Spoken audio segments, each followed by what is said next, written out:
Good afternoon, and welcome to a very special episode of Boot Dungeons where we are beginning our newest campaign, the Tower of Divinity. Whole new party, whole new cast, but maybe one familiar voice. It's gonna be fun! Yay! So, I'm NCJ, I'm going to be your DM today, with the help of my partner Loso Gem, who is waving currently. um, we will normally be doing like character intros, a bit like the other campaign we run, Tarun. But for the first episode, we're just going to get into it, and they're going to be introducing themselves as we meet the characters. You can see all their faces on screen right now, so you get an idea of what they all look like. But yeah, it's going to be a fun one. Let's go see what the party are up to first, and see how they're feeling, shall we? Hello, party! How are we all? Doing We're great. Exciting times. Whole new campaign. Whole new stuff as well. We've homebrewed so much stuff for this campaign. For you all lovely people. And I hope you all enjoy it.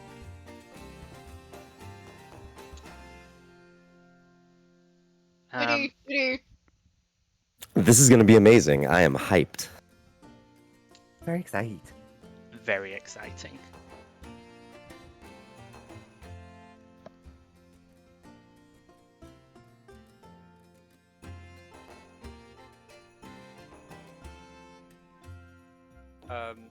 So, without further delay, we'll get into our hub world.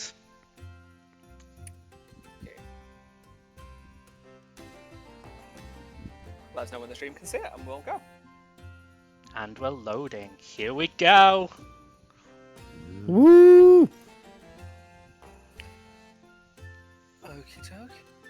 So, before Oh. we do, some context will be required, I guess, before we do actually start. The campaign itself takes place in a large ivory tower engraved even on each of its 5 sides, with large runic-like symbols, each believed to represent a house that sits in charge of this grand world. In the basement of this large, fathomably tall tower sits the 5 families in their respective thrones in a large circular room. Individually, or in parties of 2, our party will eventually find their way here and speak to the family member of which they have, I believe, already chosen. We're just going into that, yeah? Yeah? Cool. Which they've already chosen. Once everyone is in the room, the campaign will officially begin, and it will be more of a role-playing session than a combat-heavy for the first episode, so we can get hang of not only we can understand the characters a lot better, but also they can as well.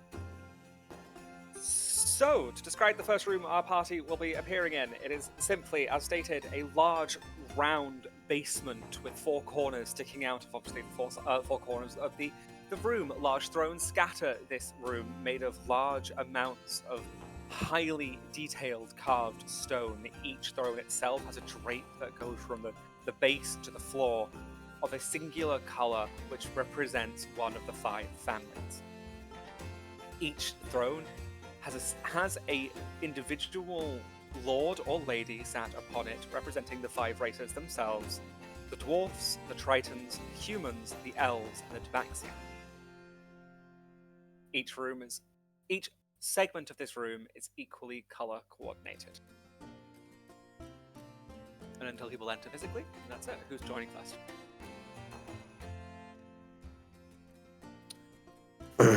Rekar in Ikaru. Is that how we're saying their names? Okay. Mhm. Very well. After traveling for several days as a party, of which, for those who wondered, they have already had a small bit of D&D before this session, have already met each other.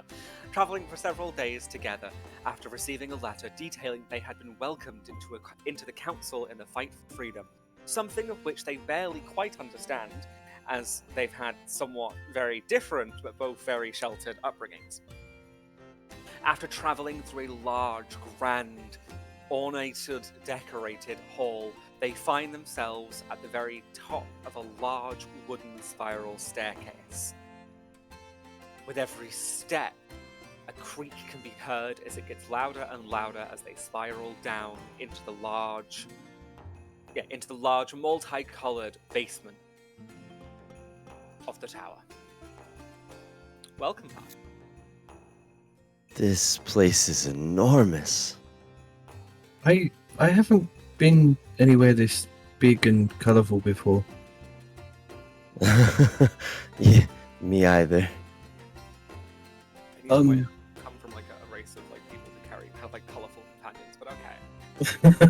well, what do we do now? We are throwing you, but just imagine you weren't being. There you go. There you go. Okay. I have no idea. I think we're supposed to join one of these familias. Oh, is this what you were talking about before? Yeah.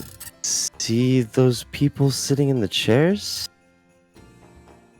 They look big. They do. I think those are the family heads. So we should go talk to one, right? As you state this, you notice that from where you're stood right now, there are two large thrones, incredibly large beings sat upon them. You have all heard of the tales of the five families who control most of the majority of the land of which this world inhabits, but you have never actually bared witness to them before. This goes for both of you. Yeah. Leaf stands in awe for a few moments, just taking it all in. Rekon stands nervously twiddling his braid and staring at the floor. Did you kind of decide which way you wanted to go, or who you wanted to pledge to? I think you said about the elves were all into plants and nature, and I feel like I know that. So yeah. All right. I think I'll go with you. Let's head that way. Oh, okay. I guess it's the green one down here. I think that probably makes the most sense. As you walk through the segments of the colourful basement, you notice that each coloured part of this tower seems to be themed around different attributes. The closer you obtain and get to the throne of the elf, the more you notice plants and other apothecary-like equipment. This looks like the guy. I'd say so. You gonna go talk to the family head? Oh, he's looking at me, so I feel like I should. Definitely should. Don't worry, I'll be right here by your side, man. Oh, okay. Don't go anywhere. I won't. Rekon kind of steps up and looks up at the very tall man in front of him. The large green elf, the large lanky green elf, who seems nothing but bones within his large green robe, looks down at you. Hello. Hi. How may I aid you this day? I'm supposed to pick a familiar or something. And you have chosen the Ironwood family. I guess, yeah. The House of Alchemy. Yeah. Please specify the attributes you bring to our cause.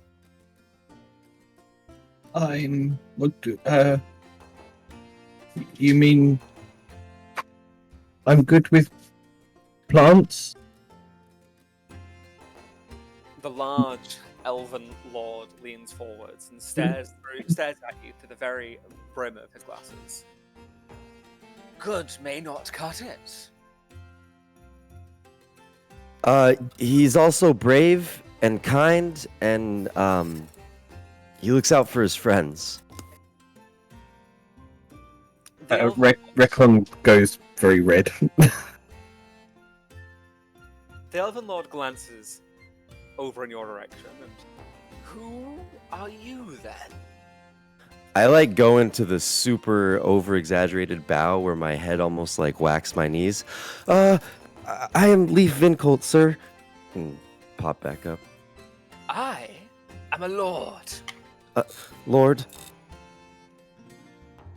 Do you wish to join the House of Ironwood? no, I believe my talents might lie elsewhere, He but I... holds bony fingers and hand towards you and beckons you away. Then I have no time for you. I'll bow and then kind of offer a reassuring look to Recon and step back a bit. Now, dear Recon, what is this thing you bring with you?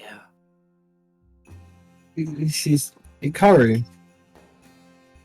An He's- Eidolon? Yeah. Interesting. Such a rare beast indeed. Are you familiar with its care? He's been with me since I was small. Insufferable, it seems. The Elven Lord leans forwards and sort of stares into your Eidolon's eyes for a moment. Seems so in tune with nature. This is a part of you, after all. Perhaps you do belong to the House of Ironwood. What do I need to do to join? The Lord roots around in his large cloak before revealing a small metal pin, which is the same symbol located upon his hat on the floor, and hands it to you. You are an honorary member of the family, Ironwood. Prove yourself to me. You can become a fledgling in no time. He leans back upon his chair. Bring me anything you can find on your travels that you think would benefit our cause. Bottles and plants and herbs, the like.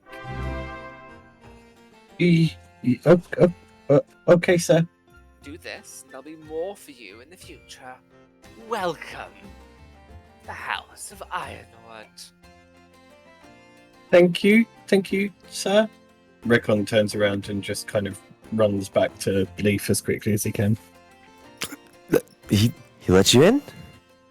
I think so. I think that's what this is. And I hold out the pin and show Leaf. Ah, it's beautiful. Nice job, bud. And I just kind of like slap him on the shoulder.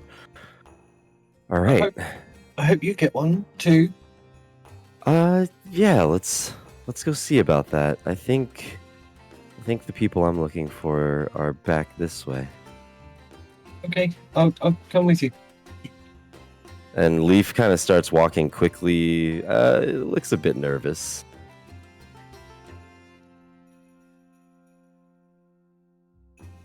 Okay, I got this.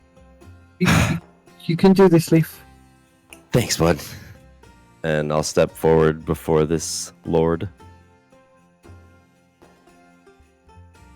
The large dwarven lady looks down, staring at you, face unmoved, unchanged, as if your presence means nothing to her. I'll take a deep bow and call out way louder than I need to.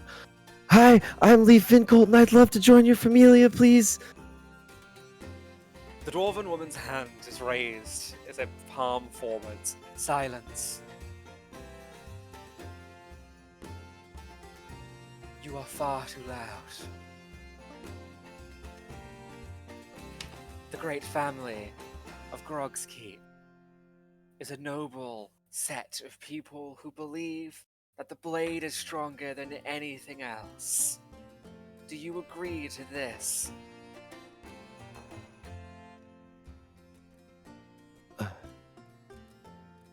I think there might be one thing that is stronger.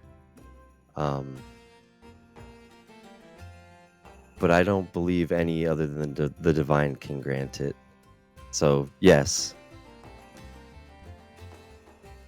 The dwarven lady tilts her head and stares through you as such. And what skills do you believe you can bring to the house of Grog's Keep? I'm quick and clever, and I believe that I can make beautiful pieces of jewelry and maybe weapons and armor one day as well. I can bring much beauty to this house. I believe that. The dwarven woman's eyes sort of roll before sighing and slumping into her chair. We all must start somewhere, I guess. And I couldn't expect a great warrior to appear overnight. Fine. She throws with some force a small metallic pin, the same as the symbol found on the floor and in her hairpins. Simply bring me metals and materials from the other floors. We'll see how you go. Now, be gone. Yes, my lord. Thank you, my lord. And yeah, I'll walk off with my pin, kind of quickly. I guess I'm in as well. Oh, you got a pin. Yeah, I show him my pin. Recon holds up his pin and compares it to Leaf's. The two pins would be vastly different. One is grey, one is green, and obviously the symbols are very different, but they are the same sort of like dullness, which we can only assume. Well. Oh, okay, I see. I'm being told to say okay. But as you begin to compare pins with each other and like the size and talk about just a recent conversation with the lords, a feline cat woman dressed, was it rags? Is that the name rags? I see they were in rags. Not looking their best. Not looking their best. Goes down the stairwell, and stands within the large basement of the tower. So I think first of all, she just has a look about to see what's going on here. And immediately on realizing that there's more than one selection of places to go, does her best librarian. I believe there's some books here.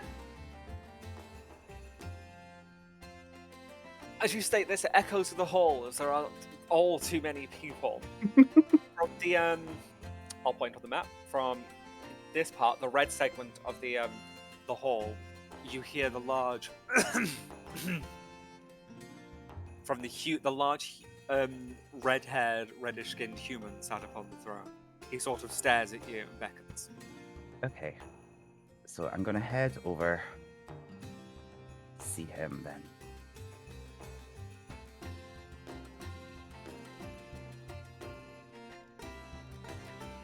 Oh, hi. Greetings. I'm here looking for the books in the tower. You have come to the House of Rosalia. We are the House of Knowledge. We possess and require all of the tomes and artifacts of times long gone. He sort of beckons books around him, on the floor and scattered at his feet. And what exactly is your organizational system here? Collect the knowledge, learn the knowledge, keep the knowledge. That's an interesting philosophy. Keep the knowledge for who, dear? As you say this, the Lord slams his hand upon the armrest of his chair. For myself! Oh, I see. Excuse me, I think I'll just go over here a moment. You hear the Lord audibly tut as he goes back to looking at books around him. Okay. Not that one, then, I guess. This charming lad over here looks pretty nice. I'll go and speak to him. As you approach the purple segment of the tower, you see a large triton, which is a fish person for those who don't know, with 3 eyes sat upon a throne. He is surrounded by scrolls, and several tomes surround his area. Oh, those are books. Oh, hello, sir. Do you know anything about the books in the tower? It all depends on the kind of books you're referring to, my dear. I have to say, I'm not all that picky on the books. I just like to acquire the books, maybe read the books, and then share the books. Is magic what you seek? Oh, I've had a sudden interest in that of late, actually, as it would happen. Then the House of Triss may be the house for you. Obtaining knowledge of magic and sharing it with those around us is what our house does best. Oh, that's You notice as he blinks, a wink. Yeah, when he blinks, only 2 eyes do. The third eye in his head doesn't ever move. That's a bit trippy, but pretty handsome. That does sound like a philosophy I share. Do you have anything against if, as I was to acquire the books, maybe I had a bit of a read of them before I handed them over? What is the knowledge of magic if it is not shared? It is forgotten. Colour me interested, lad. The large triton simply nods. Do you wish to join the cause and join the House of Triss in our search for things magic within this world? For things magical book related, yes, I'm on board. He nods, reaches into a large pocket found within his robe, and retrieves a small badge made up of 3 eyes. He takes a step forwards from his throne, leans down, gives it to you. This will be the crest of your starting within my house. Bring me as much knowledge of magic as you can find, and we'll see how far you will go. You've got a deal. He returns And, to his seat and sits. I pop it in my pocket and just kind of wonder where going. I don't think I actually found out where the books were, though. There were other books here. Things. So you can, while the as you find yourself wandering around looking at all the books on display in the magical area, 2 more people come down the stairs.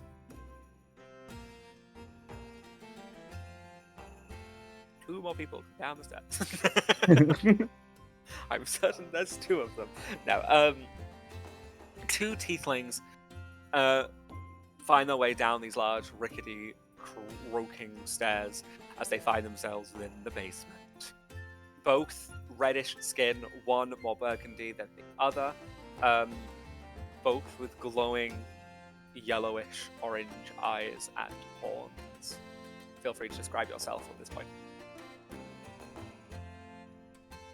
Alright, Phineas is wearing basically bargain bin noble outfit.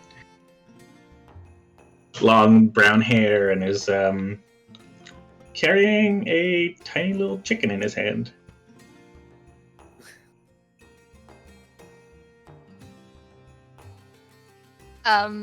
Parry has like long dark red hair and it's just like fitted in with like some dark black like clothing that's like tight fitted.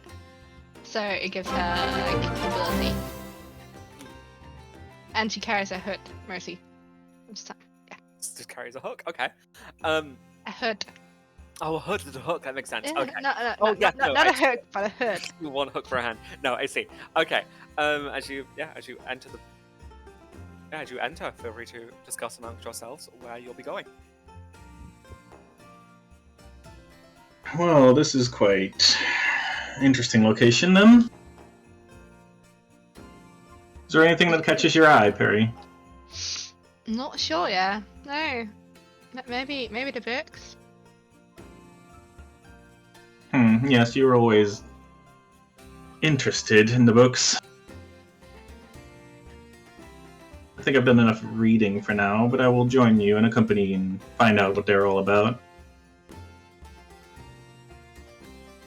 And Phineas kind of nudges Perry in the direction of the books.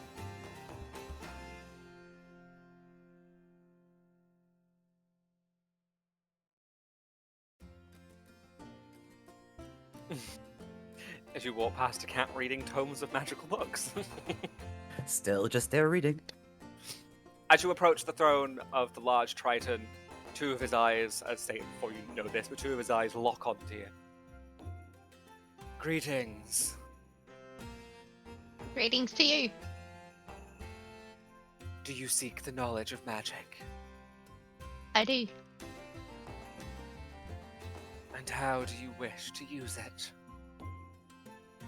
For goodness. That, my dear, is as vague as most magic itself. He chuckles to himself as he seems to be playing with runes in one hand.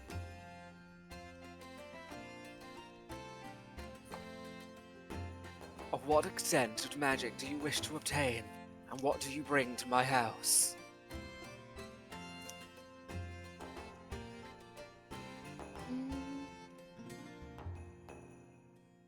Kindness. The large lord sort of laughs to himself. For a woman as vicious looking as yourself, it is refreshing to hear such a thing. I am Lord Yogrin Triss, of the House of Triss.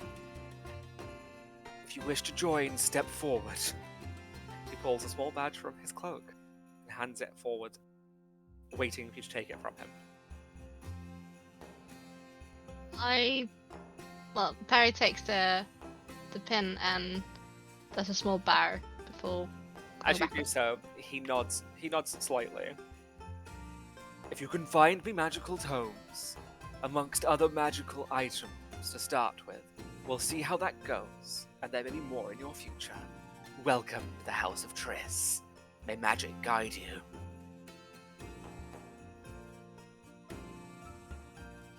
Thank you. Well, that was easier than expected. What about you, Brandy? What about you, Phineas? Where do you feel like? Have you seen the shady, cat-like people over there? I feel like they're more our speed. As he eyes the cat person reading the books. I'm just terrible about stereotypes. I'm going nowhere near them. I will follow you, Phineas. Start heading towards the tabaxi. Okay. As you get closer to the Tabaxian segment, you seemingly notice that all the other areas in the tower seem to be full of things that link them to some sort of thing. There's no one thing that connects anything else in the Tabaxian segment of this part of the tower. You do notice the Tabaxian woman sat upon her throne is a tall, withered Tabaxian. She seems to be blind in one eye, with a bandana/headdress that resembles the symbol on the floor. Yeah, see? Totally more our kind of people. Not bound to these things. As I continue to approach towards the Tabaxian lady.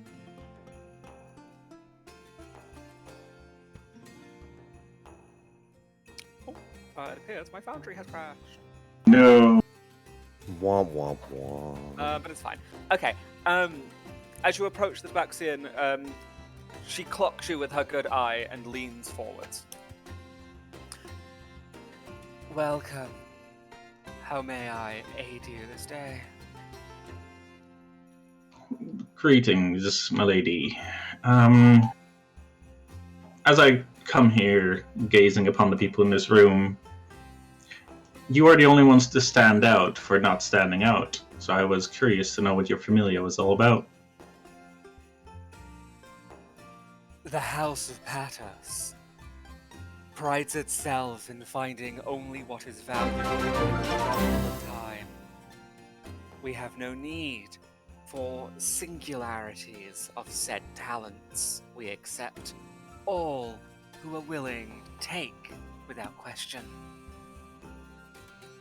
You notice she's playing with one hand a singular coin as she moves in between her fingers. It definitely seems like you and your familia might be more aligned with my interests. So, what would it take for me to join on your hunt and what you're searching for? We will start with the basics. Bring me gold and artifacts, magical tomes, plants. Anything else, really. Metals, perhaps, and I will give you money for them. That is all I desire, you see. Simply promise that, and you may join the House of Patos. The large cat lady pulls out a small badge in the shape of a paw print and puts it towards her, handing it towards you, essentially. What do you say? Phineas reaches over his shoulders, making a hand signal towards Perry, and says, well, it sounds like you and I are pretty much aligned, and then goes over to take the signet. As you take the crest, she nods. Welcome to the House of Patos. May you find the gold you're looking for. I head back towards Perry without saying another word. As you return, I assume the last person is entering the tower? Yes, they are. Okay, as you return, the sounds of echoing footsteps fills the room yet again as a small, sort of withered to an extent, humanoid person steps forward with hair which stems from a deep red to a light yellow. It is noticeable that he has a tail. Welcome. Hello. Simply describe the rest of yourself. Anything else to describe, and then do as you wish. I'm a rather small humanoid creature. The sunset-like hair and eyes. I have sort of a coat on and a bag over my shoulder. I'm nervously looking around. Not quite sure where to go. You see, my character seems awfully sweaty at the moment. Not sure where to go. Assuming they are a character. 1 second. They're a character with the letter, didn't they? Yes. Okay. Cool. So. Oh. I see. Because you joined a little later. There's you received a letter just to fill one person in. You received a letter telling you to come to the tower to join the council in the fight for freedom. On this letter, it read that you have been welcomed. You'll be welcomed into one of the families if you can prove yourself worthy enough to do so. Simply, your task at this point is to find one of the 5 families that span around this room, to find the one that aligns best with you, and your talents and how you can aid the council.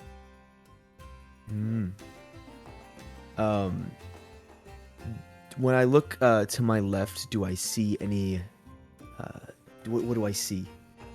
To your left. Yes. On your left, you see 2 different groups of people. 2 that seemingly look quite demonic, and 2 that are both grey-haired and somewhat the same height and seemingly the same age. Apart from that, you notice that one part of that room is full of artifacts and pieces of gold and weaponry, and the other half of the room, or the other part of that room, is full of blacksmithing equipment. You also see the large thrones with the large lords, the Dwarven Lord and the Tabaxian Lord. To your right, you see an area full of magical tomes, sigils, and items, and one full of books and a lot of just scrolls in general. You then see a random cat in the middle reading a book, reading a magical tome, and you see the two thrones of the two lords sat upon it, the Triton Lord and the Human Lord. You are unable to see the green segment as the large stairwell blocks it from you. Oh, this won't do. There must be somewhere else. I'd like to maneuver around. WASD or drag, up to you.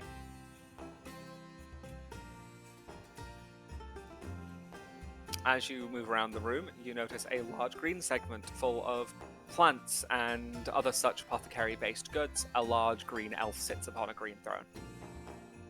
Ah, that's more like it.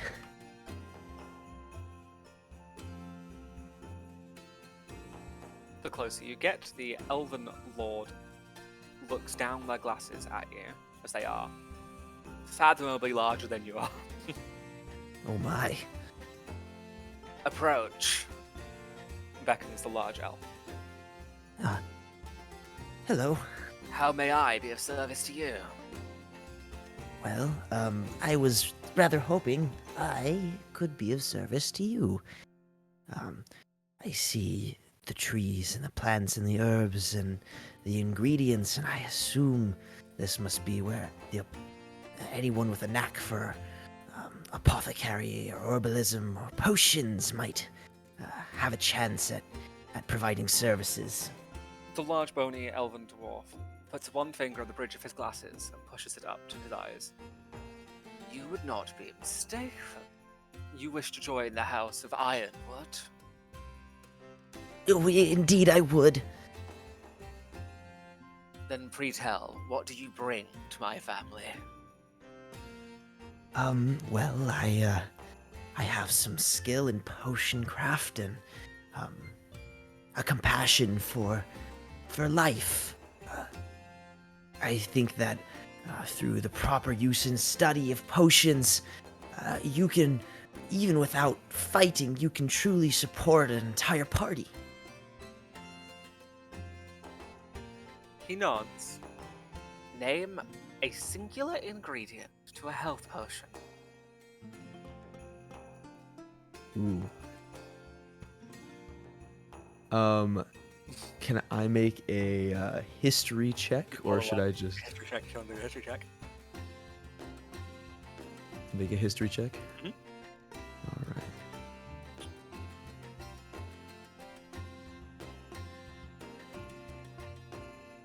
right. Could you remind me how to do that? It's been a Click while on since I your used avatar. Forge. Okay. Then double click so your character sheet opens up. And then on attributes, you should be able to click on history and it should roll.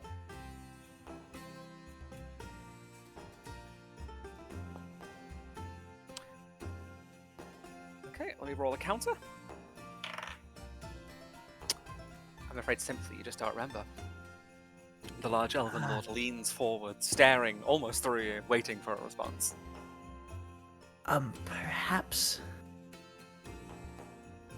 Perhaps one doesn't need to know off the top of their head.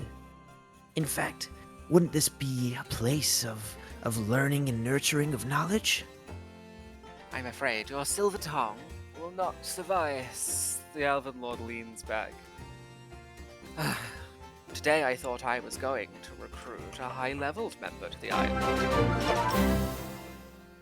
He pulls a singular badge from his cloak and launches it towards you. You are a fledgling to the Ironwood House. Bring me apothecary goods like plants and empty bottles, and we'll go from there. Be gone. Thank you.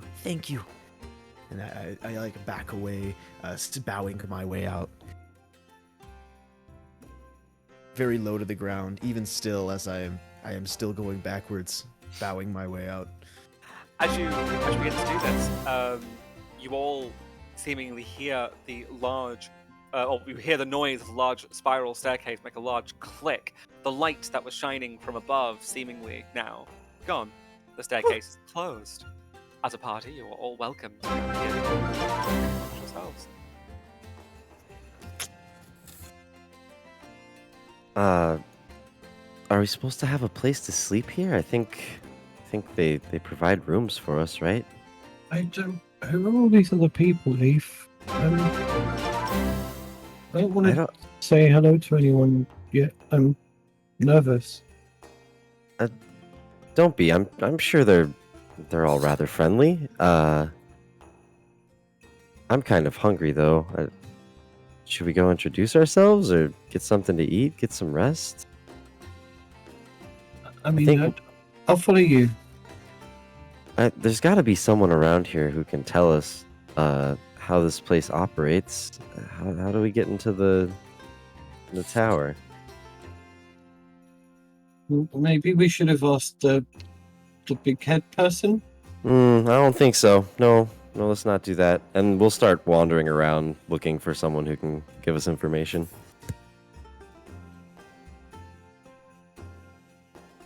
Okay. What's everyone else doing in this moment? Nervously pacing. Okay. Nervously pacing. Phineas is just mostly standing around, keeping an eye on all these people wandering around, and especially having a weird side glance towards the Eidolon and trying to figure out what it is. It's a fair dues, to be fair. Ian, what are you doing? Oh, actually, I think I've read this one before. Oh, wait.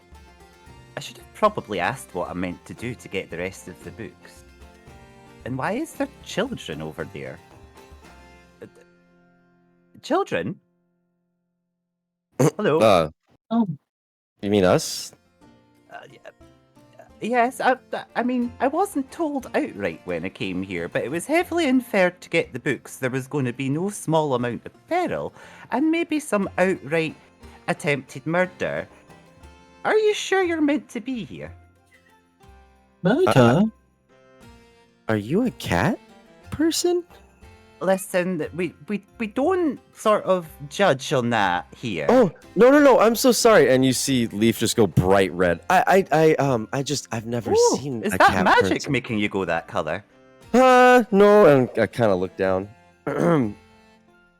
Just lots of new sights today. Oh, I can understand that.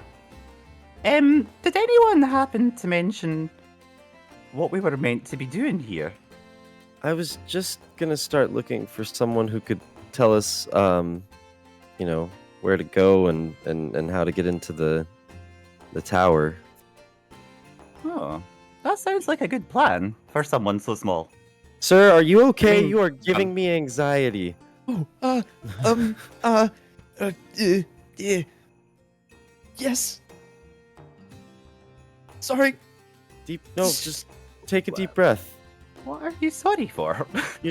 I didn't mean to interrupt your conversation. Just this room's so big and it's all so new and there's lords and factions and A lord sits on the toilet like the rest of us. I like her. that's profound, actually. Okay. I'm Helion, Perihelion.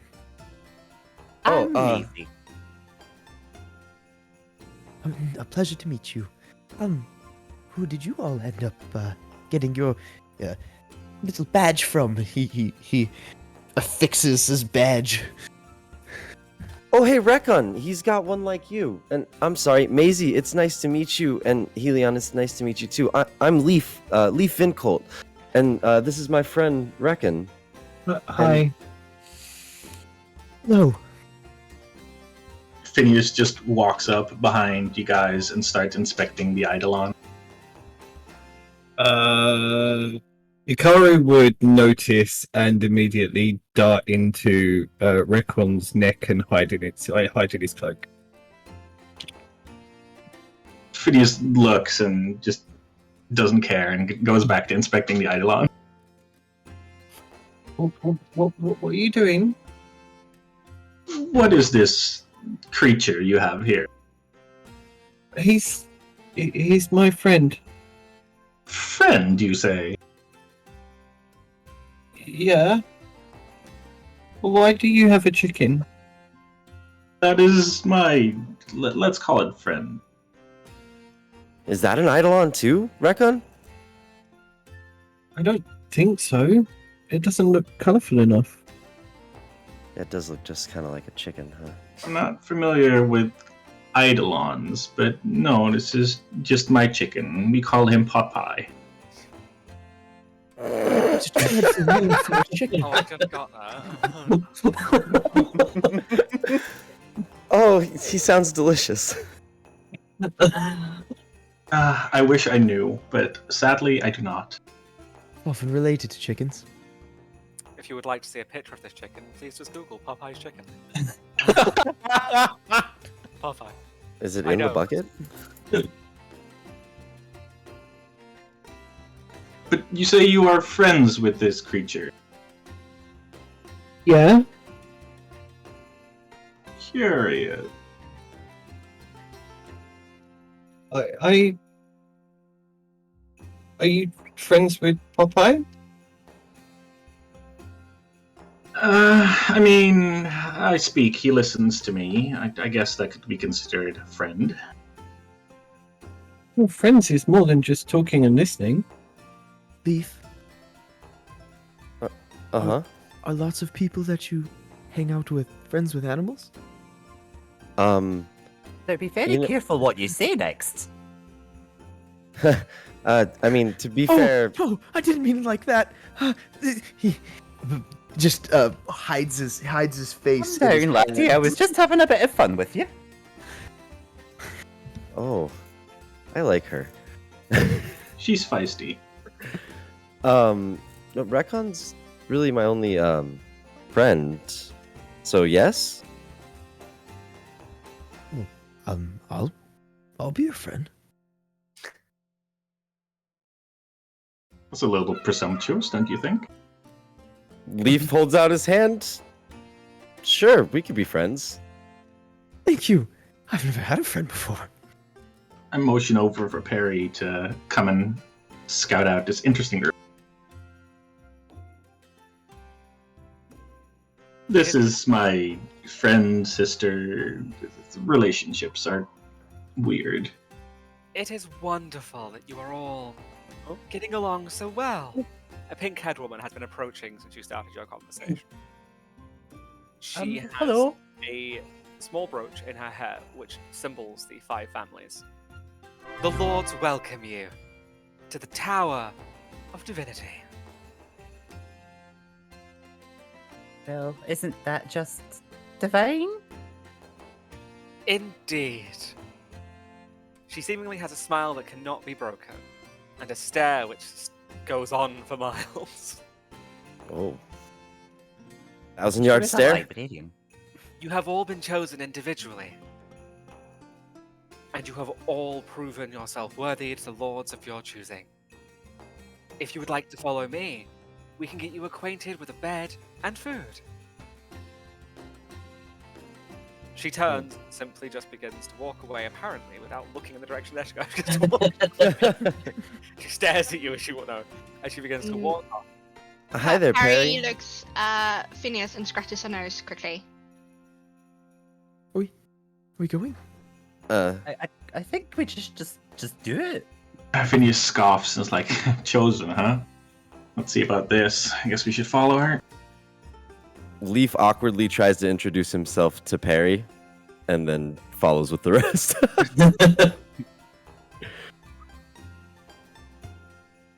The lords are left to assume that you understand how the tower works. But for those who do not, it is easy enough to fill you in. The tower is made of several hundred floors, each one with its own perils and history attached to each. The lords desire and would preferably like artifacts and items from each floor. You have chosen the houses of your own design. You've chosen the houses of your own design in the hopes of which department you will help. Sorry, I crashed for a second. Yeah, as you explore the towers and get further up, you will definitely grow in strength, and you will prove to your lords that you are worthy of their blessing. When you are ready, simply inform me, and we will take you to the first floor.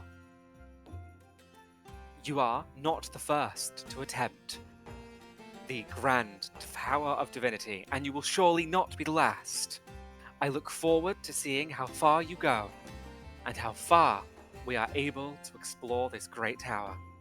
We are not the first, you say. You are not the first, no. Yet we are expected to find things on these first floors. Indeed. You will be the first of many people for many years to be able to find the actual entrance to the main tower itself. That is, if you can. The Lords hope that you are able to, with great enthusiasm. No one's ever made it into the tower? Not one. What happened to them? They simply gave up and left. You are free to do so at any time. Why? Through that door that just closed behind us. The door has closed simply as a formality to welcome you.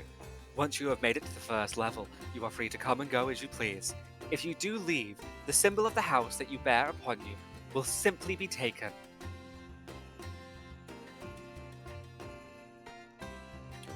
Do we have to go in alone?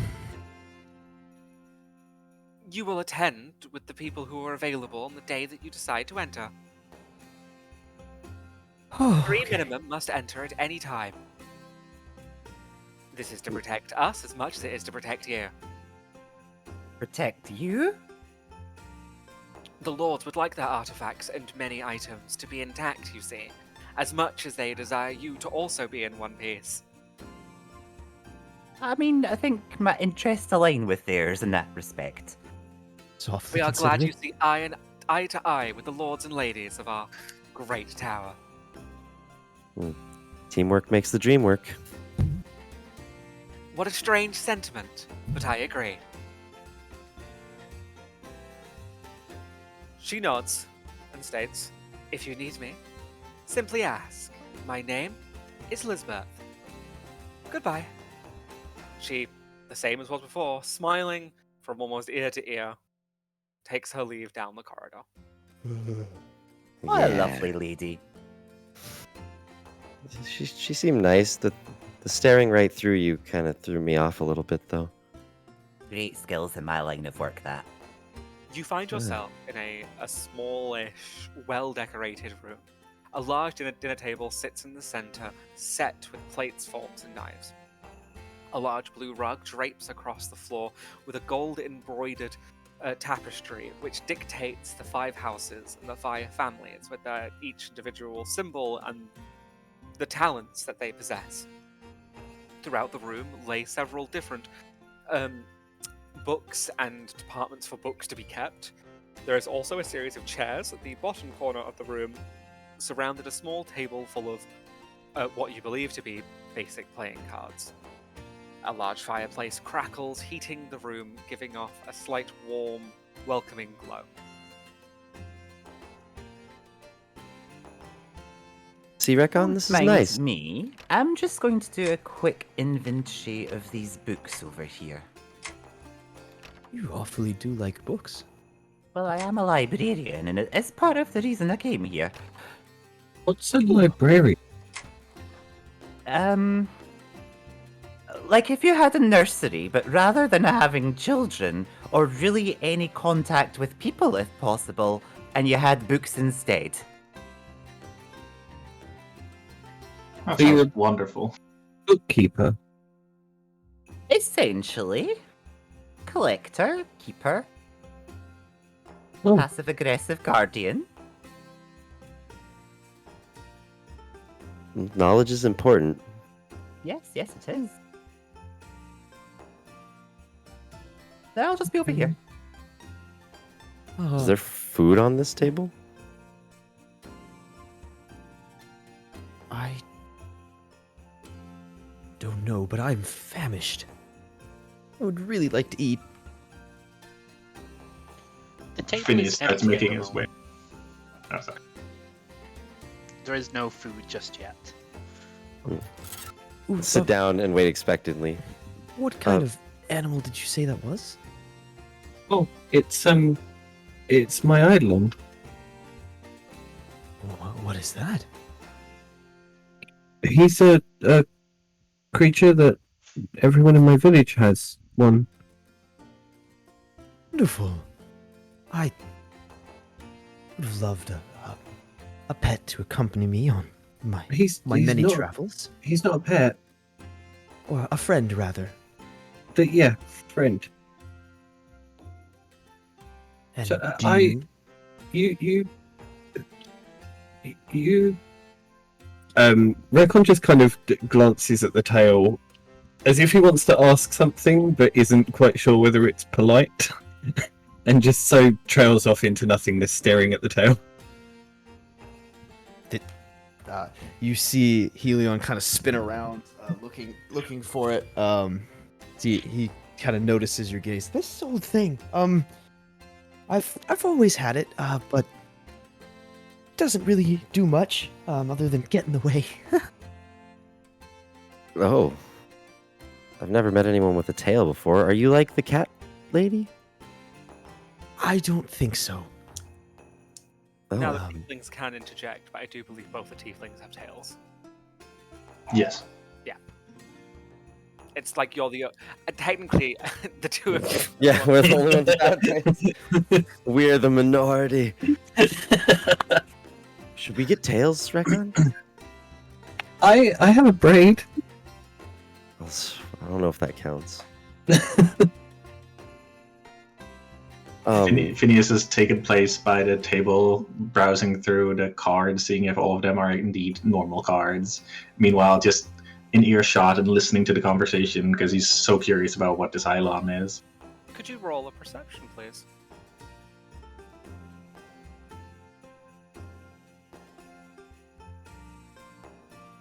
I sure can, as soon as I figure out where it is. No problem. Should be character sheet, second point attributes. It should be within that list. There you go. Perfect. Okay. As you siphon through the cards, looking at all of them individually, once you've now turned them over, you realize they're not playing cards. They're some sort of tarot cards. But sadly, you don't know what that means, what it does, and what power they may hold, if they hold any at all. I compare it to my own tarot card. Ah. You notice they are not the same kind of card. They simply resemble tarot cards. I keep leafing through them as I keep listening to the conversation, pretending to be completely focused on the cards. Okay. Are there lots of people with tails where you come from? Oh, I don't know. Oh, okay. But I don't always have a tail. Oh?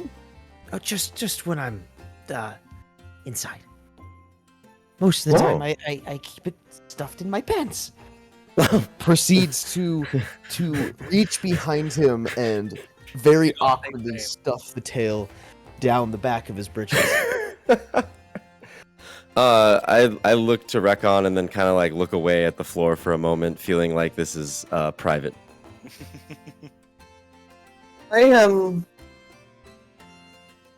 What did you say your name was again? Sorry. Perihelion, but you can call me Helion. Helion. I'm Rekon, and this is Hikaru. And Rekon just puts his hand out into your face. Kind of unsure of what to do, Helion kind of grabs your hand that's near his face and like looks around like very confused and touches it to his forehead in a bow. Pleasure to meet you, Rekon and Hikaru. That's sure. not how you do that.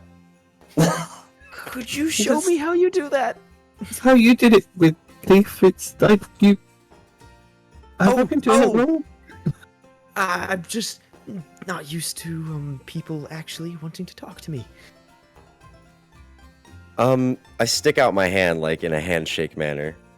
This is typically how you introduce yourself. Have you ever had a dead fish handshake? Oh gosh, Very yeah. limp and soft. That's It's unfortunate. Fantastic. I make the face that you would make when you get that handshake. Oh, yes. That works. Recon really awkwardly tries to insert his hand into this to make it a three-way handshake. Helion absolutely maneuvers his limp hand to like lay over the top of both of yours for this awkward three-way handshake. Leaf It's is like smiles emphatically at both of you, just happy to be included. Phineas just mentions to Perry, he's like, how did we end up with this group? Look at what they're doing. Many introverts. I am just, I don't know. Maybe we should go and like say hi. If we must. Yes. We must. I'm extracting my hand from this awkward situation, looking mortified while you walk over. Meanwhile, Recon is practicing shaking hands with Akara. Helion's like, kicking an imaginary rock, pretending like he's doing something. As you are doing this, Maisie, while looking through all the books, stumbles across several books about the lords, the history of the world, things they most likely already know, until they stumble across a book simply entitled One True Wish. Oh, this looks like a new one. I hope it's not one of those fiction story things, though. And I'm going to have a look at Hermione said. As you flick through the book, it seems to be a detailing of what many people consider to be the grand prize of meeting the Great Divine. Can you roll a perception, please? Yes.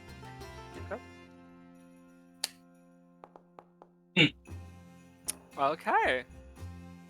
As you look further into the book, you read and you sort of learn essentially that people believe that when they eventually come face to face with the divine, they are able to ask for anything, and it will simply just be true from that moment. It dictates the things you could ask and the things you couldn't ask. But upon further reading and your knowledge of books and writing in general, you sort of realize quite fast that not a single statement in this book seems as if it's true, or at least to the extent as if anyone's actually done it. This all feels very hypothetical.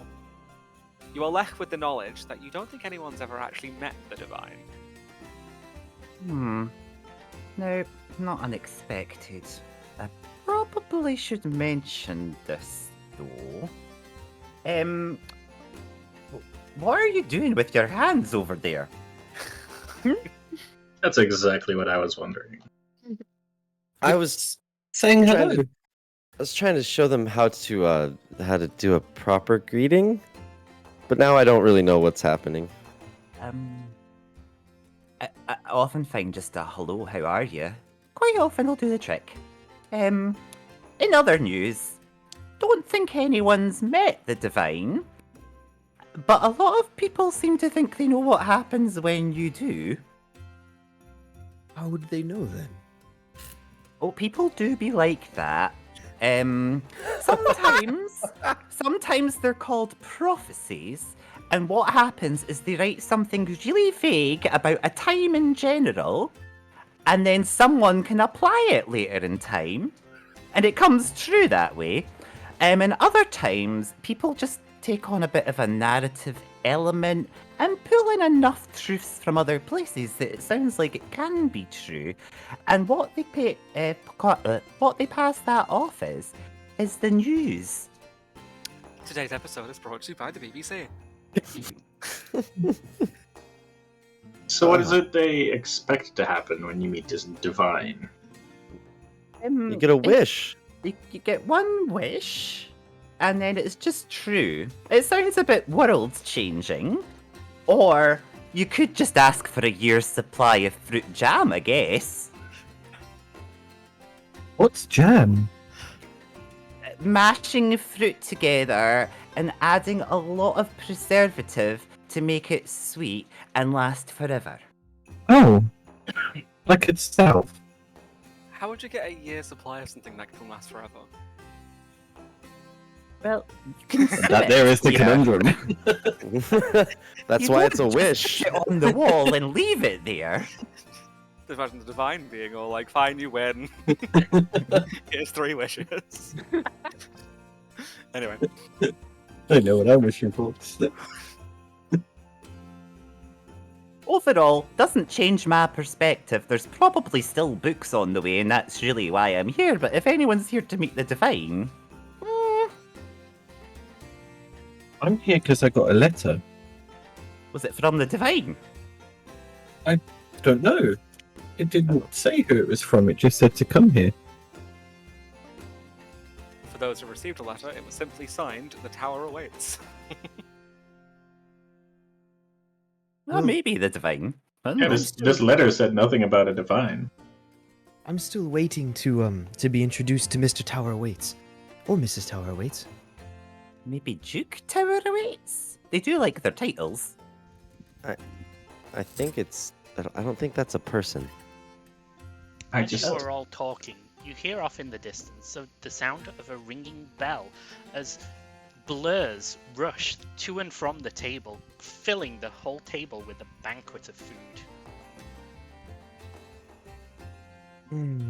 That seem awfully fast to you. Does this happen often to, I don't know, to you guys? That food just appears? Yeah, Leaf looks awestruck. Nope, never seen that before. What were your names? It was. And I hold out my hand to the tiefling next to me. I'm Perry. That is Phineas. Hi, nice to meet you. And Perry just looks at the hand, like looking at it weird, like what are you trying to do? Does no one know how to do a handshake? Leaf gets like kind of bright red in the face. I've never seen anyone that looks like the two of you. Where do you guys come from? I don't know. Make a place Phineas? up, become canon. I don't think it really matters where we came from, but But But the way we greet people is a small bow. Oh, and yeah, Leaf will drop his head like really quickly. These people have horns on their head. Oh, That's fun that's of it. true. Well, I suppose we're the 6 of us, yeah, well, 7. 8 if you count the chicken. 8 if you count the chicken. I'm so sorry I didn't count the chicken. And we're supposed to work together to get through this, right? Well, I sure hope so. I certainly couldn't do it on my own. Well, I'm glad to You meet all of seem you. like a capable lot. yeah, capable. Yes, let's go with capable. Definitely believe that after that display of handshaking. Let's eat.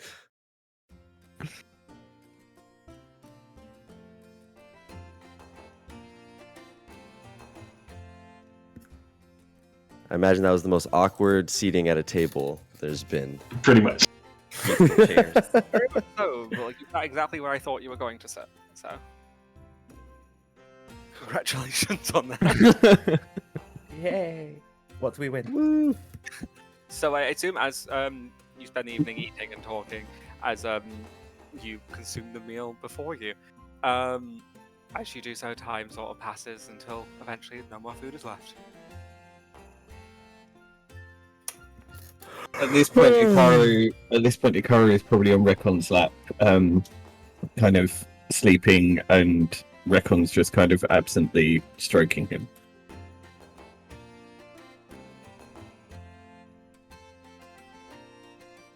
You have a weird connection with your friend. What do you mean, weird connection? Do you do this with all your friends? I don't stroke Leaf, if that's what you mean. That was exactly what I meant. That hasn't happened. But still,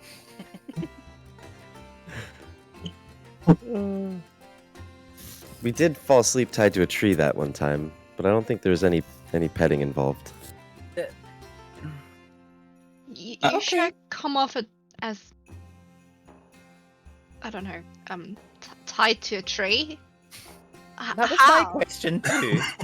Well, there were wolves, and it was dark, and so we climbed into a tree and then tied ourselves to the tree so that we wouldn't fall out while we were sleeping. How did you think you? Mhm. So Well, the wolves tree can't get us. Wolves can't climb trees. Like, Leaf looks like this is super obvious. Like, what? What? You've had a problem with wolves? No, there was no problem. We were in the tree. You are tied in the tree. Yeah, so we wouldn't fall out. You tied Yeah. yourselves to these trees. Yeah. But like way up high. It was a great idea, wasn't it, Recon? I thought we did a good job.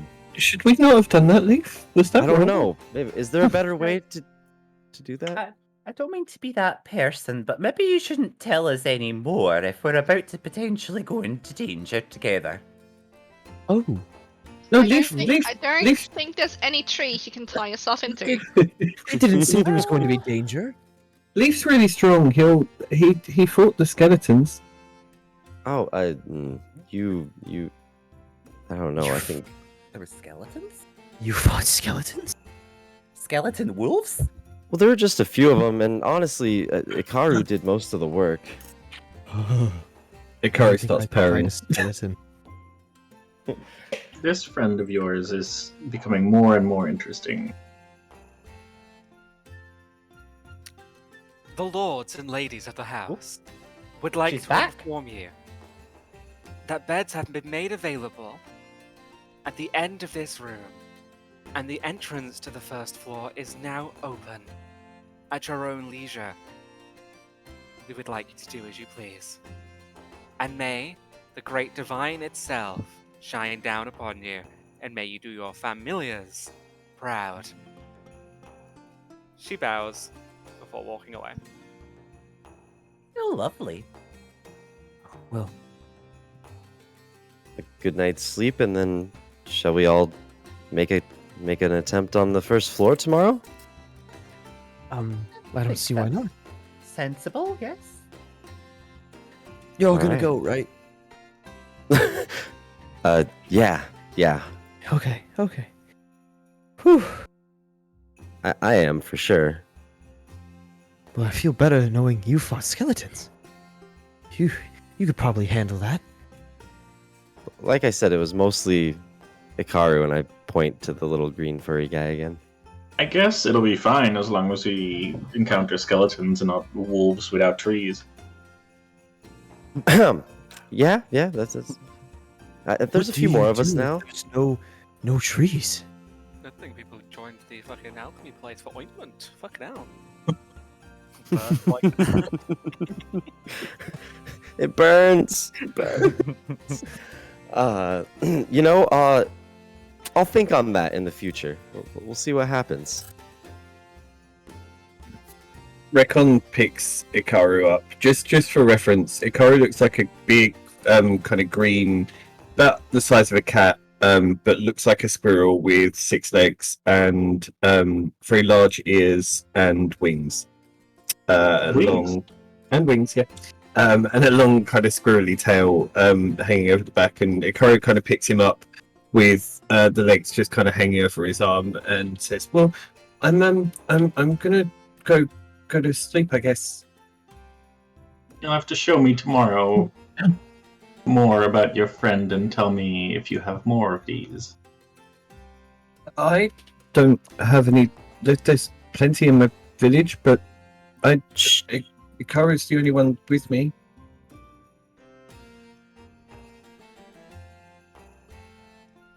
Interesting. You really seem to like animals, Phineas. Do you have any besides the chicken? I have some more. I'm sure you'll see them soon enough. I'm not sure if that's intriguing or ominous. Shall we perhaps to bed? That sounds lovely. Yeah, I'd agree. I'm pretty worn out. It's really nice meeting everybody. You too, my dear. Yes. Yes. Good night, everyone. Sure was an Alright. interesting evening. I want to say Leaf is keeping an eye on Phineas. He seems really interested in Reckon's in Ikaru. And I don't know, that makes me nervous. Knowing what Reckon has told me in the past. It definitely makes Recon nervous.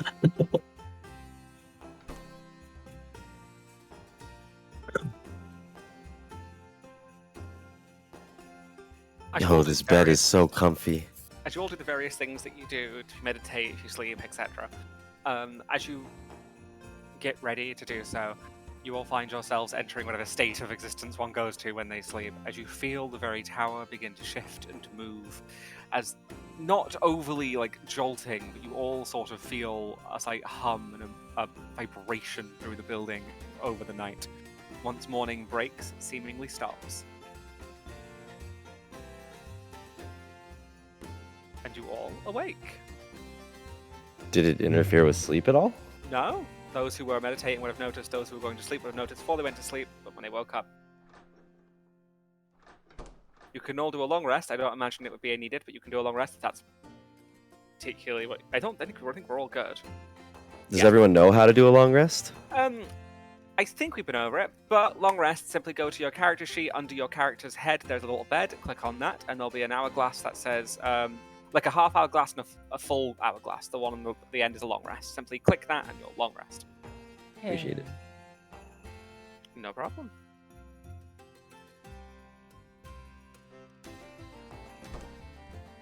Is Recon okay? Yeah. Having a lie. Recon's staying in bed. Bang, bang, bang. Recon, come on. It's time to go. Okay, I'm coming. Everyone else is ahead of us. Come on, we gotta hurry. There was one unit.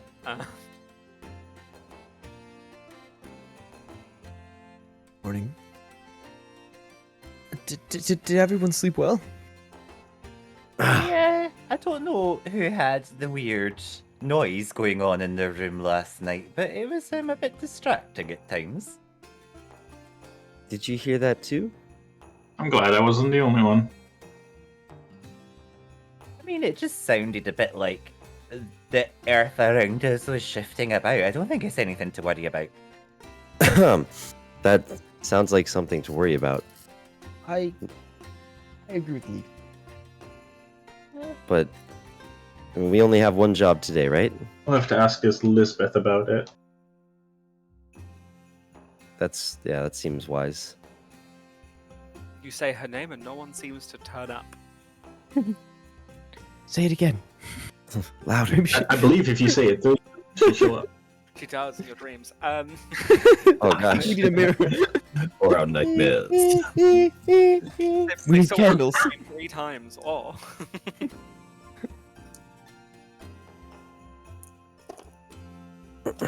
Well, where do we head to try to get into the first floor?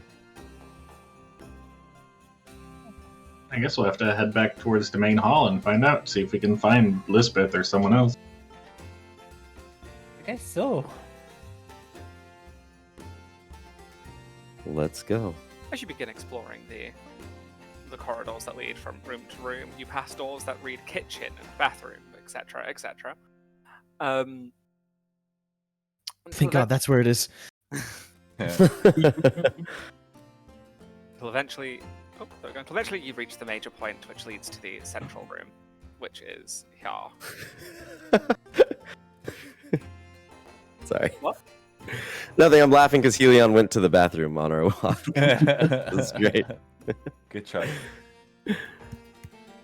I'm going into a dungeon. I don't want to piss myself in front of my new friends. As you,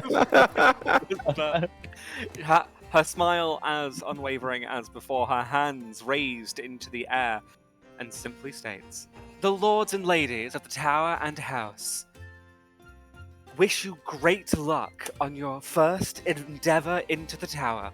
The first floor is now available and open. The task of the first floor is simple. Find the way to the second. You will need your wit and your cunning about here. Many have failed this far. So, do not be ashamed if you cannot. And remember, do your families proud. Good luck, adventurers. The others are watching. The others. Watching? Who are the others? She bows and simply points towards the staircase. For reference, you need to click, I think you need to click here to move up the staircase to the next room. You have to climb up the stairs physically to do so, but if you can see the arrow on the screen, I don't know if you can. I'll assume you can. Oh, Yeah, okay, yeah. okay. Yeah. Sweet. She simply points towards it. You'll have to climb the stairs, I think. I don't know the collision wall of this. Yes, you will. You have to go like around. Oh, there. So realistic. Very cool. Good job. Oh, this is awesome. Oh, that's so cool. As you all end up going up the stairs, you hear the Right creaking here. you heard originally, and just as you leave the room, Lisbeth states, Wait, how'd you do that? "You have to click on. You have to click." Oh, here." you actually have to physically. Yes, click it. yeah. There we go. As you all do it, you hear Lisbeth simply say quite loudly, "Hopefully you'll return." I really don't like her. What? It's What not- with the She was this wishing bad? us well. Before I go up the stairs, can I? Is this blood on the stairs? No, it is a graphical Oh, okay. created Thank God for that. There's blood flowing down the People, stairs as we people come. didn't even make it up the stairs. on the actual map itself before it was imported. It wasn't present. We don't know what caused it, but yeah, no, it's Oh, it's a press the graphical button area. again. Where are you? I don't even know where these stairs open up to.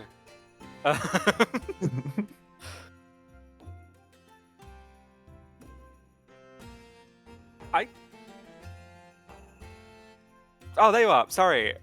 My brain's looking for a wooden staircase, knowing full well that's not what it looks like up here. Anyway, eventually you climb the stairs and find yourself in a small little room with a red carpet leading to two large iron doors. The doors read simply, Floor 1. I guess we made it.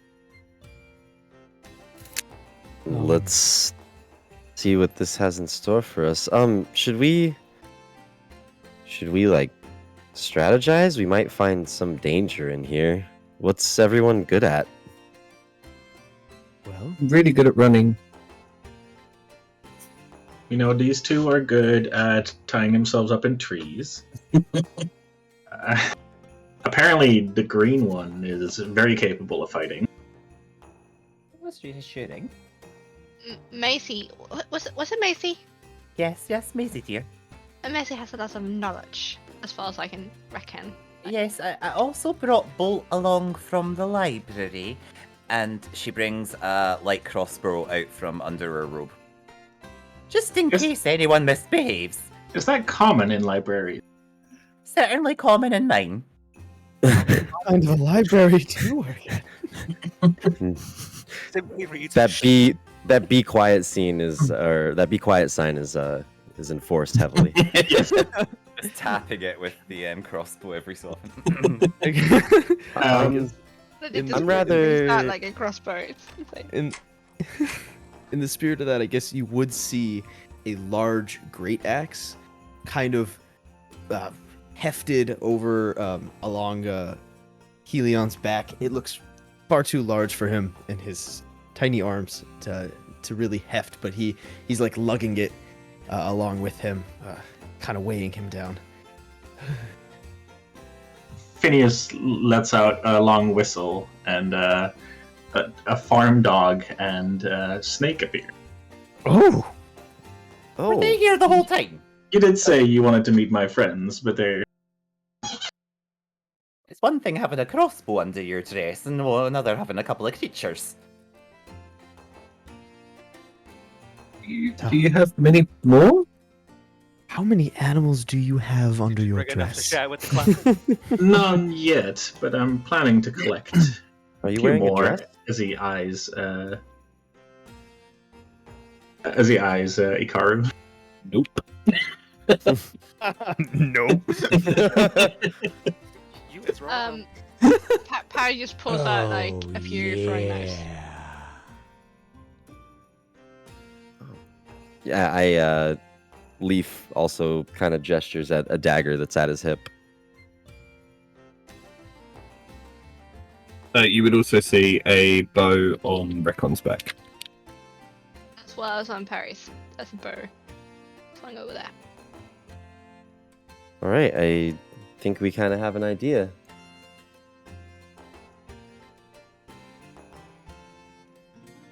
As you all Shall we? As you were all discussing the weapons in very many ways, you'll be able to maim people if they come in your way. The large doors that read floor 1 swing open with a large crash, revealing a corridor lined with quite aged wood with a large ornate carpet with red and gold that drapes all the way down this seemingly incredibly long corridor.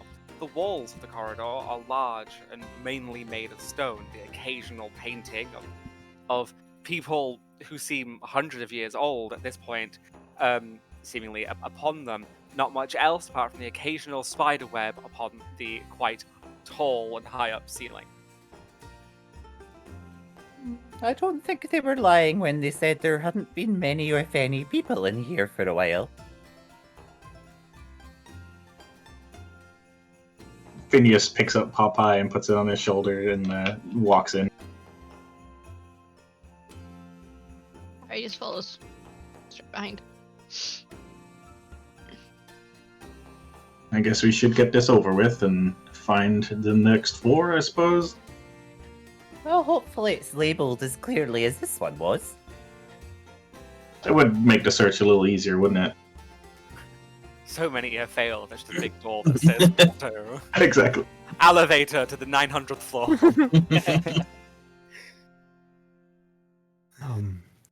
Well, is it okay if I hang out in the back for now? That's fine with me. Sure. I'm pretty decent up close. I If can if take the lead. if somebody gets hurt, I can pull them away and try and heal them. Well, that's very handy. I didn't say I'd be able to do it, just that I'd try. Still very handy. Well, I do know my way around a few bandages, in case. It's a relief. Anybody else hear knees knocking and teeth chattering? I think that might be you, my dear. It's you. just from you, my friend. And so it is. Here Should you we are. You're being very brave. should we check in here? The door reads on a small little metal plaque against a wooden door. Bathroom. Didn't you already go? I did. Yeah, that was him. I mean, they said that no one's ever made it past this place, right? So who knows where the way up to the second floor could be hidden. Yes, we should search every room. I suppose you're right. The sinks whisper like snakes. No, I'm not. Oh god. Oh yeah, I was gonna say, do you know how to open doors? I'm not sure if anyone actually has yet, but cool. I do. Good.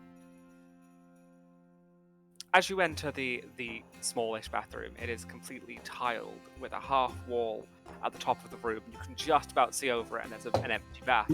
The room is cold and damp. A small, grated window sits above both of the toilets present, and small specks of sunlight can be seen from outside. This is the first actual inkling you have that it is actually daytime. As you've been in a basement all morning. Is there like a beam of sunlight coming in through the window? Not enough, no. Enough to warrant that it is daytime. The room is sort of ish lit up by it, but not enough. I know what you're getting at. Somewhat, at least somewhat comforting. Looks like a bathroom that's wet. Who's gonna check the stall?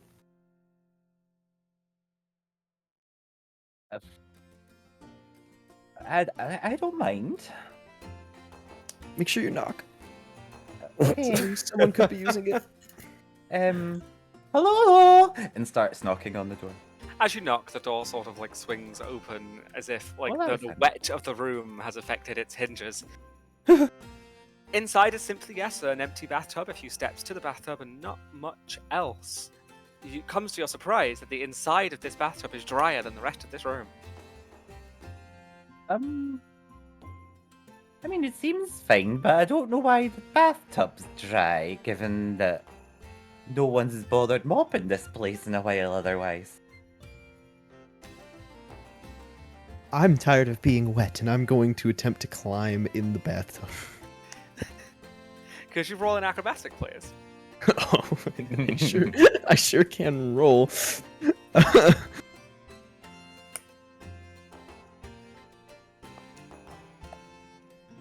Oh, Oh, it's a bad day for you. As you put your foot on the rim of the bath. It is wet from the tiled wet floor from the metal rim of this wooden bath. You lose your immediate balance and fall face first into the bath itself. Could you roll a 1d8? Is everything okay in there? You take 6 points of damage. There was a bit of too wet rimming going on, and there was a bit of an incident. Oh gosh, are you okay? You know that most household accidents happen in the bathroom, right? This Finding is that sponsored by out. CBS.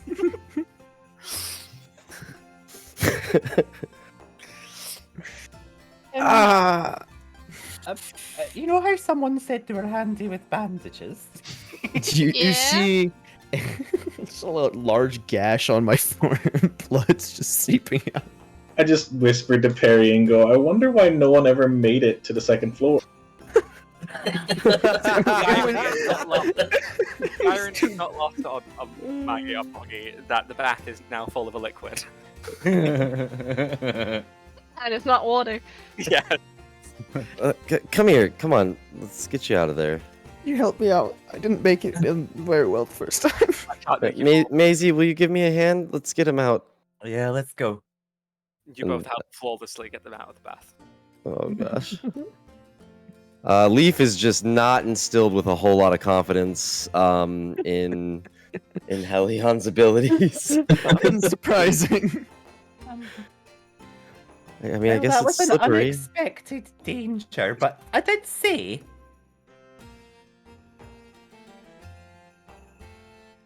Shall we move on? I think it's best that we do. I think we can tick this off the list as explored. Assuming there was no hidden staircase in the bathtub. No, your blood did not activate any ritual. I pull out a kerchief. I'm like, "Here, come here," and I try to dab Helion's eyebrow a little bit. Like, Thank you. Come on. It is nothing but world building, but as you now leave the wet bathroom, your feet squelch upon the carpet as you walk down the corridor. Oh, we're ruining this really nice carpet. A bit Sorry, over the Perry, top your anyway. horn.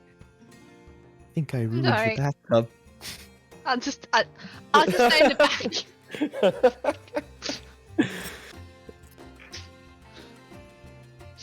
The large should door we- you are stood at reads Main Hall. Shall we give this a try? I bet it's more interesting than the bathroom. Roll an accurate. No. I don't know, the bathroom was pretty exciting. Yeah. Just, As you open the that's door, fair. the carpet gets a little more elaborate, mixed with a bunch of spiraling, very geometric symbols. The room itself is incredibly large. You've noticed that you are on like an elevated level. There are stairs that move to the lower. In the center of this room, a large stone statue of a divine-looking being with 2 sets of wings stands at the very top of the room. A lectern with a large book with, well, a large book. They've no idea what it is yet. So I was tiny, just gonna say. immediately right. A small fountain of water can be seen at the top of the room. The rest of the room sort of mimics, as you would imagine, or those who have been, sort of a church sort of vibe. There are some artifacts lining the walls of this room. One assumes you're doing a perception of the book. I am perceiving the book, yes. Okay, do a roll and we'll find out like how well one does that. I am rolling. Ooh. The book is titled The Holy Bible. No. You look upon this large book. It is simply a book with no name. As you flick through the pages, it seems to be hymns and large stories about one should not do wrong. The divine is mentioned many times. You have simply just come to the assumption it is a holy book for the divine. You're not entirely certain half of the acts in this book were ever actually done. It claims the divine himself could walk onto the very surface as hot as lava and had the ability to turn any food into any other slightly more expensive food. You sort of flick through and it doesn't seem to intrigue you in any way, but you do know what the very last few pages states: all those who greet the divine will grant a wish of their choosing. I found some divine fan fiction if anyone's looking for some. Does it say the divine can do? Grant a wish still. Still on that. Fan fiction? What is fan fiction? Fiction written by fanatics to support their cause. For example, Oh. Daisy looked at Luigi and touched butts and got super pregnant. No. Say I that don't with- know what to do with Put it- that information.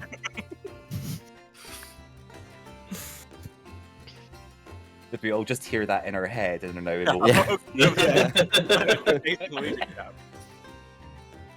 Yeah. Finish inspecting the cases on the side of the room. Okay, give me a hot sec. Understood. Okay, cool. Could you roll a perception on the cases? Oh, nice dice. You sort of look at the large glass and wood cases and see a series of parchments and cloth.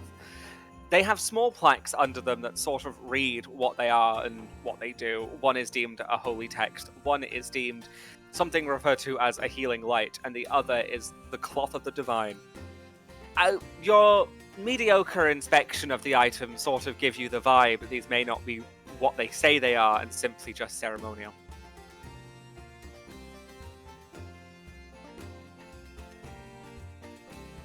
I wonder if the tabaxi lady will go for fake stuff, but I feel like she's smarter than that. I wander off back to the group. Okay. What is everyone else doing? Rekon and Ikaru would like to take a look at this fountain. Okay. Harry's just kind of like drying off some of the blood that's on Helian's face. Oh.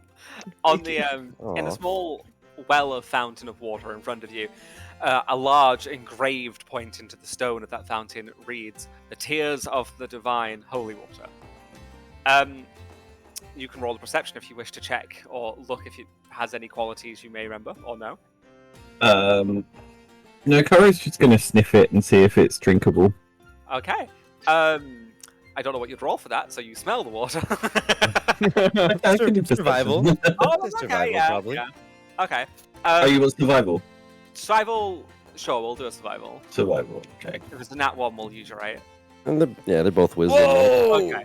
Nice. Kairu, however one pronounce your green thing, leans forwards and begins to sniff the water. It looks back at you, indicating in a way only you would understand that it might just be water. It seems drinkable. I wander over to the rest of the group. So is this the divine? Gesturing at the statue. Seems opulent. They're beautiful.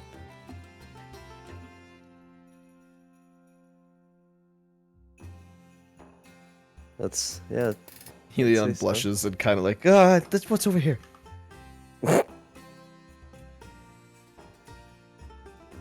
Very interesting. You find yourself simply touching and pretending that the small pedestal that the holy person would stand on is the most interesting thing you've ever seen in your entire life. But it is no more than a hunk of wood, essentially. 100%. Perry, what do you make of this gesture at the statue? It's a statue. I've never seen anything like this before. The divine statue stands at about 8 foot in height. Its wingspan about half that outwards. Although it has 2 larger wings at its shoulder height, it has 2 smaller wings near its waist. The divine statue itself seems to be beckoning up to the sky as if pointing in a gesture. The eyes of the divine statue seemingly hollow, as if nothing there whatsoever. Around the base of the divine statue are largely, I can't think of the word now, elegantly engraved flowers and other such symbols, such as coins, carved into the stone at the feet of the divine. There's no writing on it. There's no writing on the statue. You're welcome to perceive it if you wish to roll a perception, but as far as you can tell, the statue is what the statue is. I'm just looking pretty closely, so why not? Oof. You see no more than what I said. Your eyes deceive you. Looking at the coins. I said no. Sorry. Yes. Recon's looking at the coins. Can he tell whether they are gold, silver, bronze, platinum? There are several different carved coins into the stone, all different shapes and sizes. You can only assume the largest would be gold and the smallest would be bronze. Okay. What's the monetary value of some of the coins at the statue's feet? Roll a perception. We'll see. Roll the mathematics, see if you got a count in. Oh dear. Oh, you should work at a tavern. Anyway. Yep. I'm a frog. You start to walk around counting all the coins individually, but begin to lose track. You do this several times before simply just giving up. There is a lot of coins. Ooh, what's that?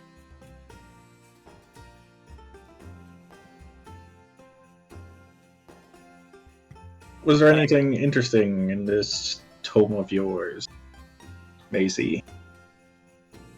No, not really. Just a lot of stories about the divine that, frankly, seem unreasonable, and that they can grant a wish. Same stuff.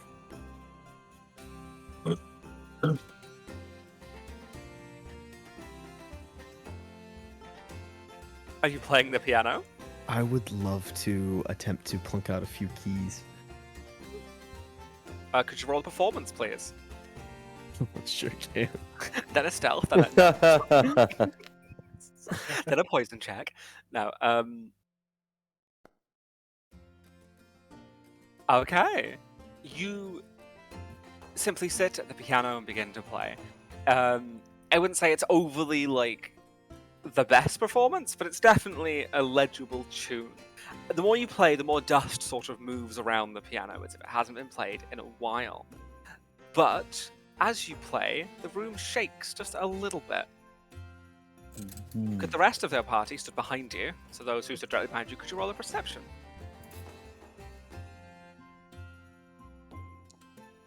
Woo! Oh man, you're pretty good, Aw. Helion. Thank you. Music is a way to speak to people. As they're talking about music and they're playing, Rekon turns around and notices at the very end of the room there is a large stone archway that seems to be opening slowly as the piano plays, revealing a stained glass window. You sort of watch for a moment as the song continues until the stone panel has opened just enough to reveal a beam of sunlight which lands here, within this circle. Helion, you did something. You brought sunlight into here. Look. The room is far brighter now, but sadly still as dusty and still as old as it was before. The door you're stood at, just putting it out there, is simply reads exit. Does it open? No, but it does. So, since it won't open in game, you sort of open the door a little bit, and you are greeted to the outside world, essentially. An entrance to the tower you had not first entered via. It's just simple fields of grass. You close the door. Yep. Nothing there. Well, I guess if we play on the piano, we can open the door. That's good to know. Now, the stained glass window will remain open as you have played the piano. You are now stood in sunlight. Is this something you are familiar with? Yes. As Helion enters the sunlight, his form, which was wearing these very, very baggy pants and a coat, a sack kind of hung over one shoulder and the great axe in the other. His form seems to change as there is a bright glow of light. Suddenly his form, which was 5 foot tall and very scrawny, morphs as he grows into an 8-foot Shut up. giant with long flowing golden hair, a brilliant golden beard grows on across his face. His mustache even more prominent now. His glasses, he takes them off and stows them in the bag. His shirt rips, and before you now stands a much different looking individual. I hate how the tavern reference makes sense now. Oh, what's happening? Helion? That was the fastest start ever taken. Did that work? It's I don't good to be back in the sun.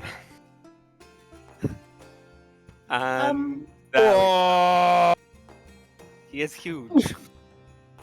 Oh gosh. Reference, he is Whoa. now.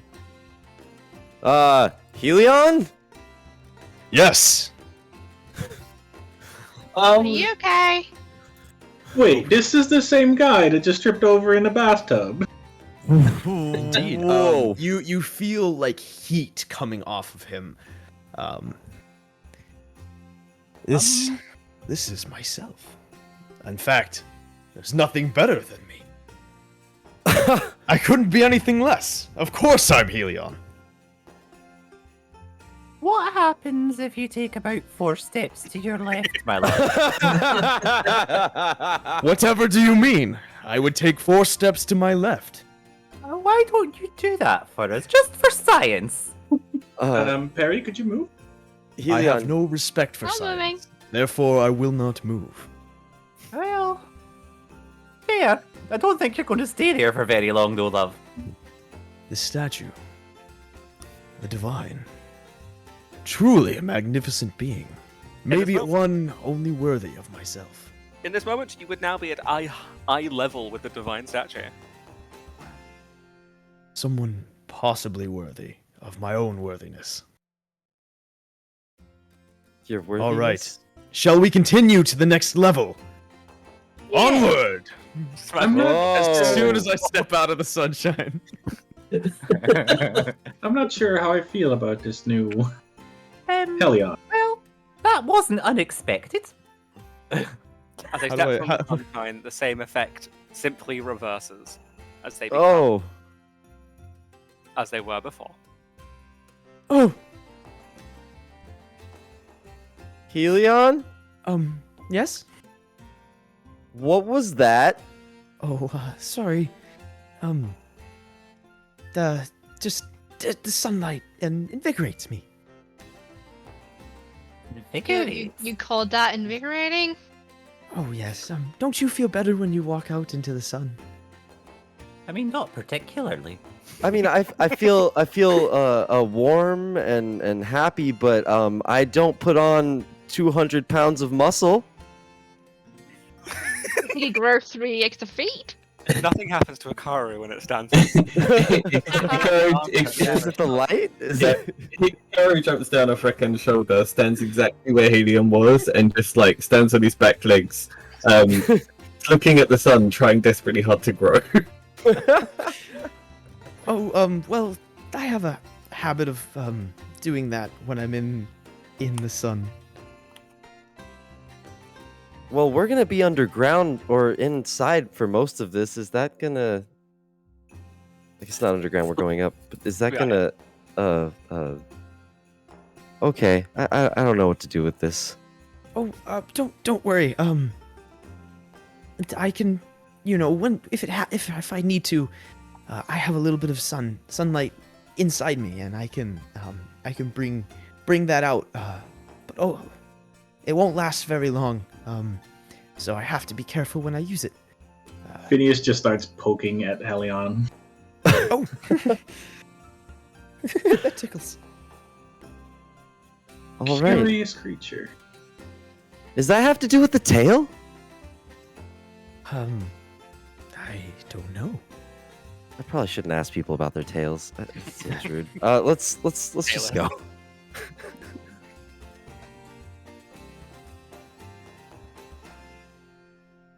Don't you think this beam of sunlight appearing randomly in front of the statue was perhaps curious? Or was it just part of a ceremony they do? Yeah, think about it. When you play the music, the priest or what have you stands there, and the light bathes them. It'd probably look pretty fancy. Some might even believe that it would be a miracle. Some might do that. But then again, we just watched a man grow 8 feet tall and then shrink back. That was pretty miraculous. Oh, don't worry about that. I promise. It's still me. Just It didn't seem like the same Helion. Yeah, it's quite a condition. Feels like a Snickers advert. You're not you when you're hungry. I wouldn't worry. I'm sure nothing unexpected will happen around anyone else in the party. Oh, We probably I worked didn't through mean it all. to surprise you. The party will remember that statement. Do you grow tall too? Something we should know about you, Maisie? Yeah, Maisie. Does the moonlight do it for you, or? Comes a book. Oh God! That feels like an awful personal question. Does the moonlight do it for you? For those watching, the rest of the stream is just the song from Cats, Moonlight. Oh gosh! Oh my god. So we need a performance. Let's go.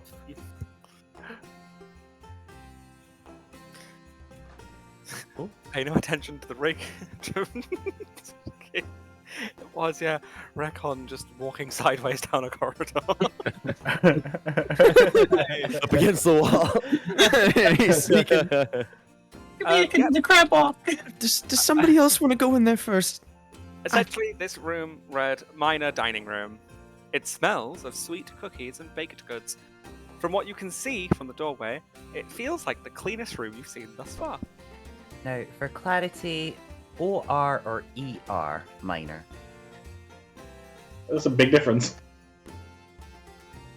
Does it smell of coal? No.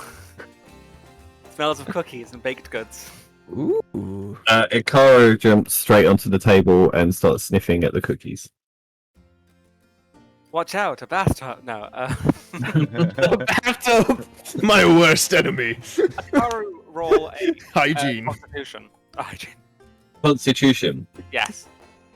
Save or check? Save. Save.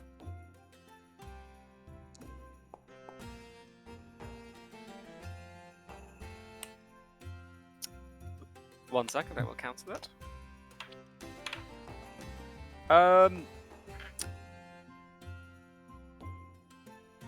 Okay. Akaru eventually sniffs at the plate of cookies and sort of pats them side to side before looking back at Raycon and sort of having this look of no. Oh. Well, these look like lovely Um, cookies. Don't need the cookies. Anyone? I'm pretty sure there's a fairy tale about this. I don't think we should eat baked goods left out in a dungeon, guys. Leaf, you certainly have some sort of fascination with tails. Very Shucks. There's a The internet history may be full of tale things. oh gosh. I don't think Leaf knows how to. explain? He's an innocent boy, okay? He doesn't know how to use the internet. What are these things at the side? They are cupboards. As you open them and rifle through the goods, they seemingly are just full of plates and cutlery. They all seem quite dusty and old. They don't match how clean the rest of the room feels. Nothing out of the ordinary seems to be within these cupboards and drawers. I don't like this. I don't like this at all. It's just a dining room with some cookies that may or may not be poisonous. And it's seemingly cleaner than everything else we've come across. Oh, do you know, if you've got cookies out, you probably want to keep the room clean.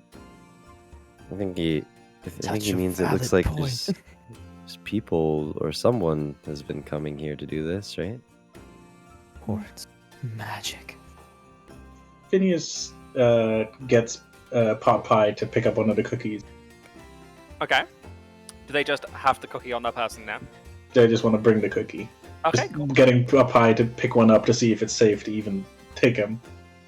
The chicken picks the cookie up and nothing happens. The cookie is now on the chicken's person. Perfect. Cool. Phineas one brings the chicken plus cookie. Yes. Ah, Watch snack out, for your snack. He's not tracking you. You find a large metal door, and the nameplate on the door is scratched out something fierce. As it opens, there is a sweet smell of lilac. Fills Ooh, lilac.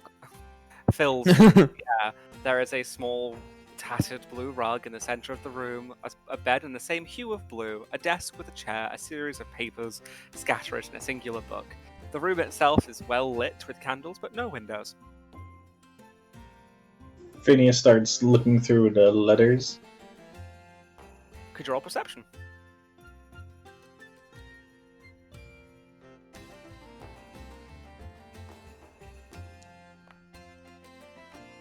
Okay. As you rifle through all the letters, and you sort of see they're addressed to just random people that you would not know. Some are invoices for holy accoutrement and other such things, until eventually you come to one letter, which simply reads, "If something isn't done soon, we'll have to close the doors. And I fear that day. I fear that day I do." Where it is signed is simply scratched out violently, not too dissimilarly to the door. Helion is going to look under the bed cautiously. Same goes for you, roll perception. And meanwhile, I hand the letter to Maisie.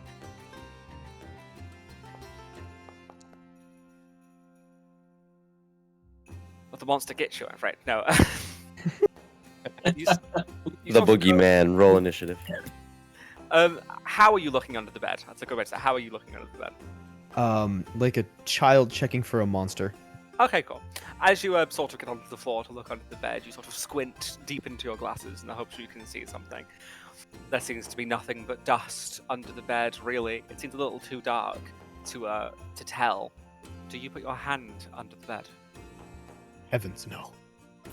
And you simply stand up on the assumption there is nothing under there. I didn't see anything under the bed, but it was really dark, and maybe Ikaru can fit under there.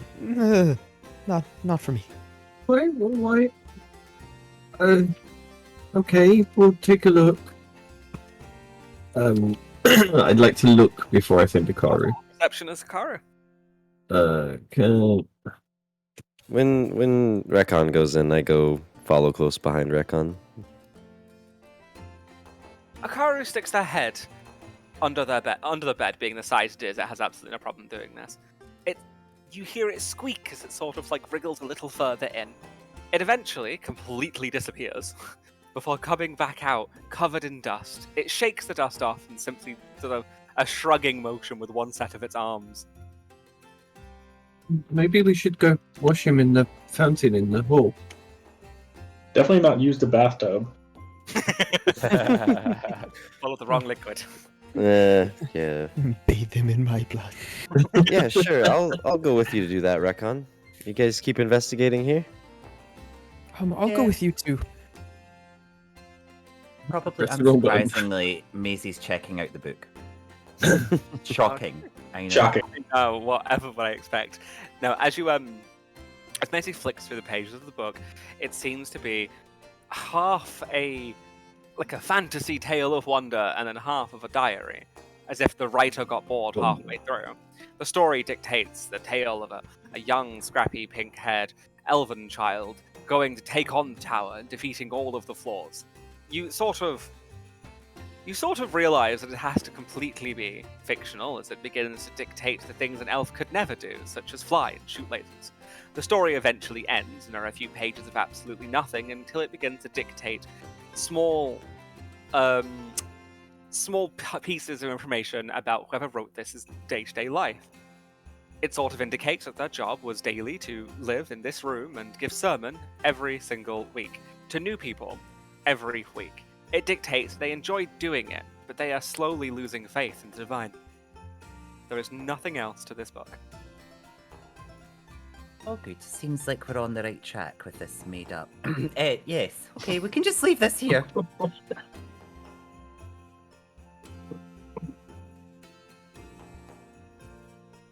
How does the rest of the party in this room wish to proceed?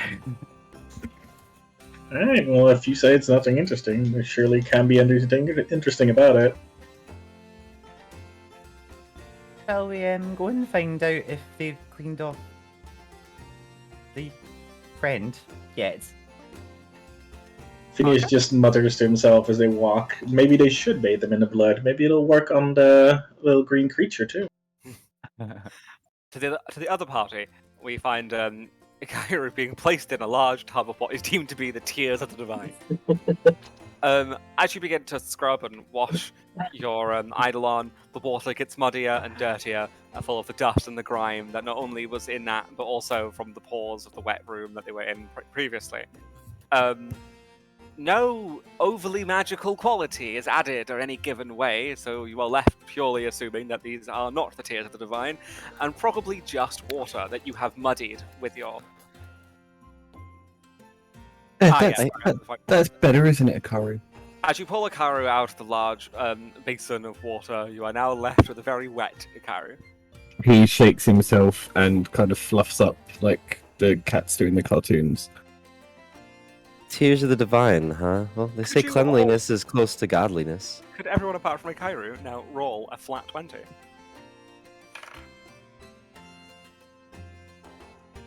You're looking to roll higher than a 10.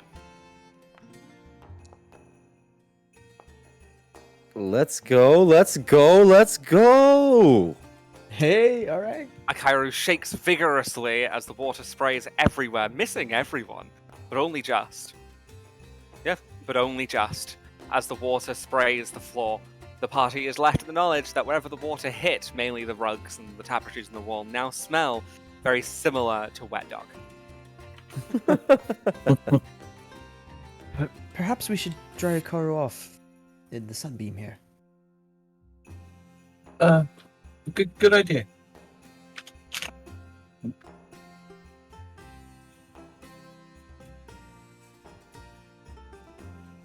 You place Ikaru into the beam of light, it begins to roll around, not too dissimilarly to a cat, as it begins to dry itself off in the sunlight. Phineas is wondering whether he should give just a little push to see Helion change again.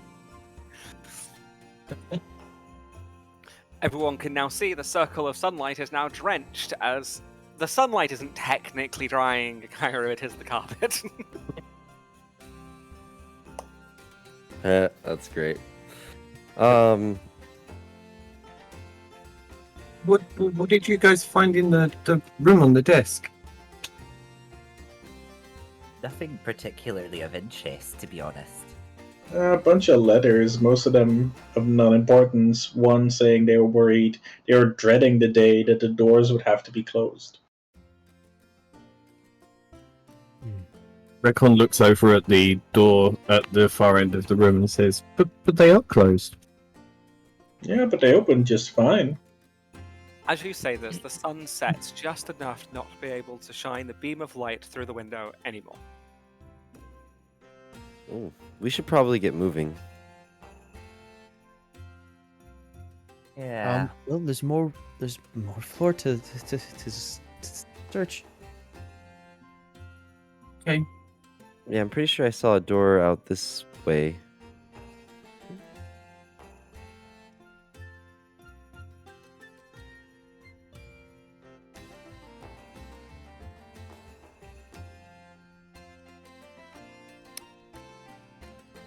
This is how a crab walks.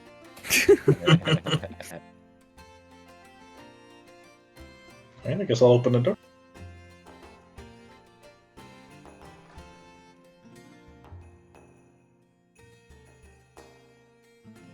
Do apologize, I was checking something. There you go. As you approach the door has written upon it "Lounge."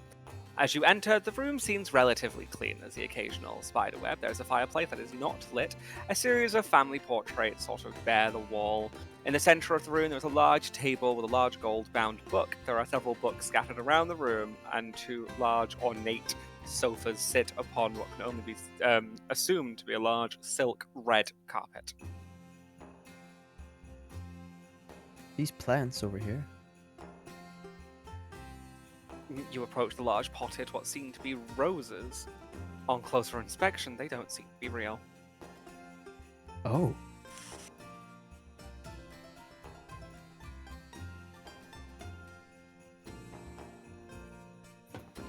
These roses aren't real.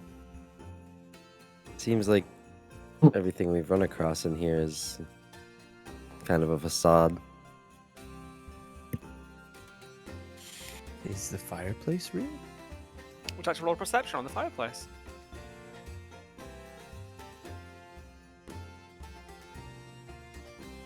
Could you describe the family portrait after he does his? Oh, I'm so bad. I'm afraid. You lean in to see the fireplace. As you see, there is soot and evidence the fire had once been on. But as you lean forwards, the metal railing that you're leaning on begins to give way as you slip with a face full of soot. Let me. oh, Helion! You take no damage. Rush over and pull him out. This may be a running theme in our campaign. it might be. I think it might be. Above table really quick. I have a conditional visibility, add a new sense pop-up. Which one? What do I do? It says add perception CV, add Yeah, one just CV. skip that. Simply cancel if it won't. Cool. Well, that didn't, that's a real fireplace, alright. Yep. Thank you, Leaf. Yeah, try to dust him off a bit. There's a bath in the main hall if you want to wash your face. I believe it's covered in animal Oh, dirt. okay. Yeah, fair. But I appreciate the offer. I'm just going to have a sit down. I think that'd be wise. Until we find you a beam of sunlight. As you take a seat, the ornate pieces of furniture sort of creak and groan under your weight. They seem stable enough for now, though. For now. I can't even see the sofa. It just breaks underneath me. I described them as being old and ornate when you saw them. I wasn't like, that seems new from IKEA. I didn't realize joining that this was gonna be the Well, if you're late, slapstick. don't have to go. I was just gonna say it's because you're late. Oh, I love it. I love it. I'm just so accident prone. What is everyone else doing? I start leafing through the books on the desk. Okay. But Leaf is over there. Oh, hi, Leaf. Oh, hi. In front of you, there is the Yeah, in front of you is a series of like torn pages from books. They seem to be hymns of such, scribbled out, rewritten, certain words replaced with other words, nothing overly important as such. But apart from weird religious tomes, they also seem to have piano music. Nothing that seems to spark your interest. Doesn't it? Just some sheet music and more First, hymns. no, you can roll a perception to see if you want to see it, or if you see anything out of the absolute ordinary. Sure.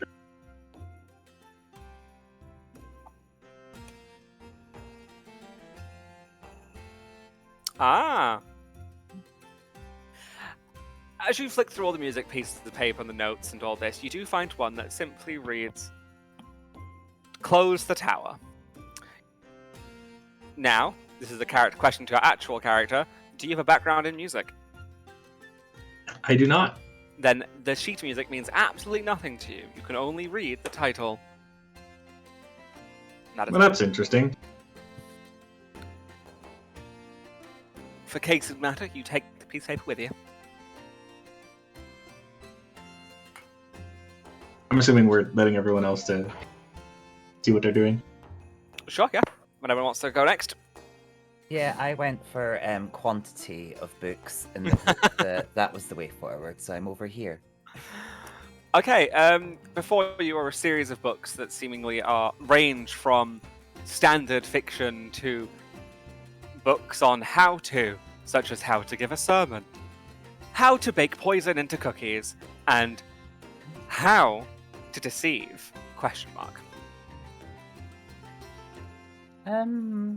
Just reiterating, no one have the cookies.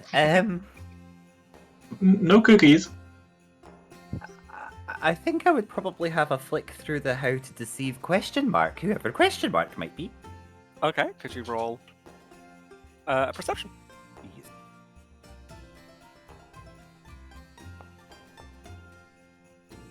Wow. Dang. You click through a series of pages that don't seem to say anything at all. This book is almost akin to a notebook. The final page simply says, "Keep telling people, and they'll believe." Oh, wise advice. Nothing over here again. That's great.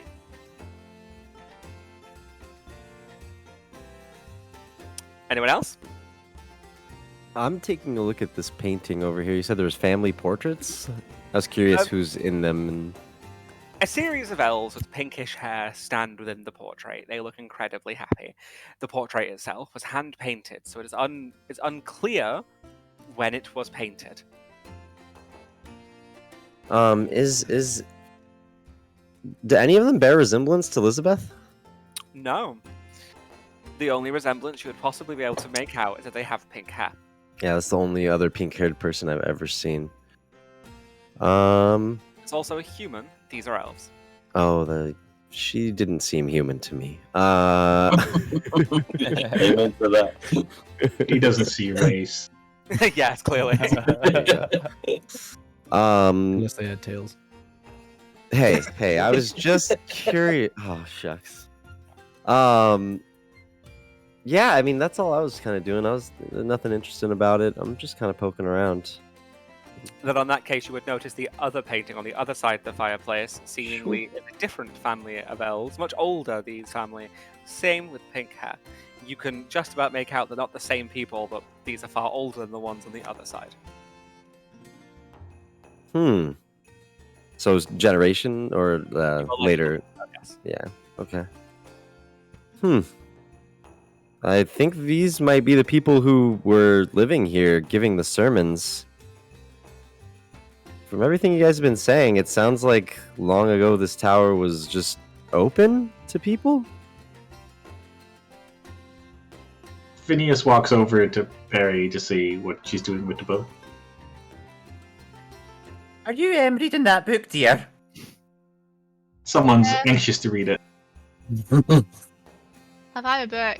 Do you want to take a look at it, or should I? What? I mean, if you're not doing it, I'll have a look for you. This book I is can have a look. drugs to you, isn't it? Like itching to get the books. I'm fine. So who's opening it? Oh no. Maisie. And let's be real. No one else is gonna open it before Yeah. she does. True. I think she would kill us before. Maybe not kill, but do you need all your limbs? Give me a second to just realize what this is. Yeah, could you roll a perception, please? Yes. Part of me wanted you to roll a 1 so I could say it's a book, but... Wait, that was persuasion. Shall I roll a natural oh, perception yeah, check? could you roll a natural perception? That would be helpful. We persuade the book it's a book, I think it knows. Same roll, perfect. Okay. You place your hand down the spine before you open the book, and in doing so, you feel the book tremble. Ooh. To I your don't know how knowledge. it feels. Gross.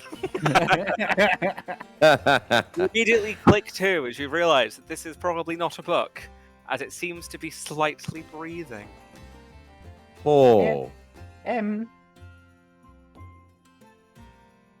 Books aren't normally alive anywhere else, right? You're the librarian. Alive? I think you'd have the most experience.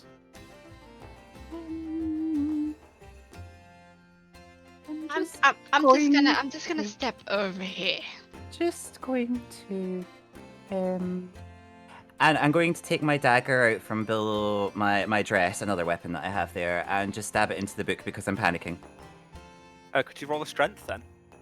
Yes. To see if you kill the basilisk? No. Oh, Oh Harry. my gosh. Not very strong. I'll see if I can... It was successful. You hold the dagger with both hands as you hoist it into the air and slam it right through the center of the book. The entire room filled with a large scream that could almost break glass. It lasts only for a handful of seconds before halting to an absolute stop. As you pull the dagger out of the book, your dagger is dripping in what can only be described as an inky blood-like liquid. I thought you were a friend of books. You just killed a book. I thought you were a bookkeeper.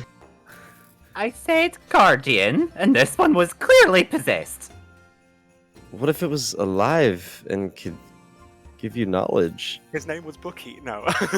Oh god. The DM planned to give you a companion I'm for Bucky. a session. No. A talking book, and you murdered it. Just kidding. I know the way. Clippy?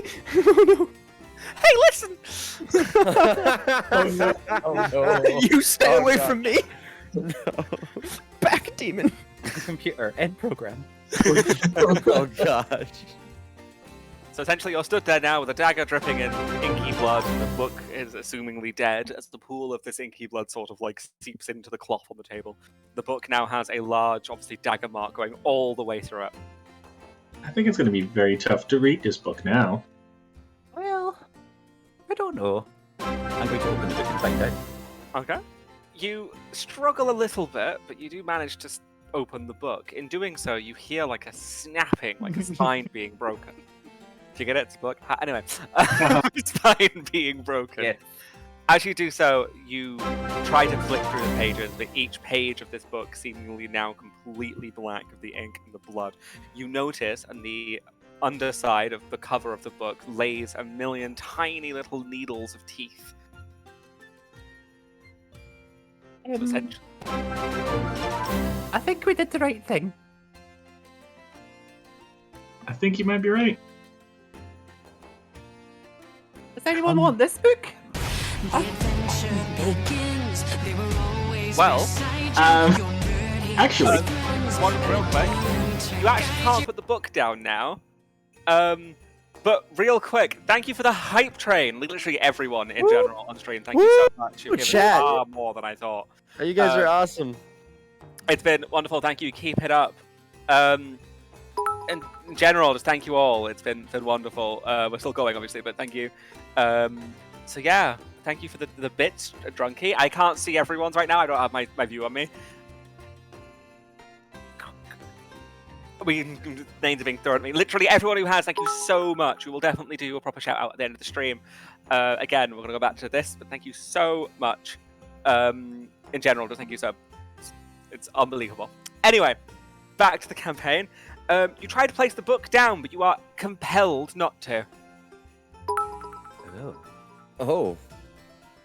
Are you okay, Maisie? Yes, fine. Just gonna put this book in my bag.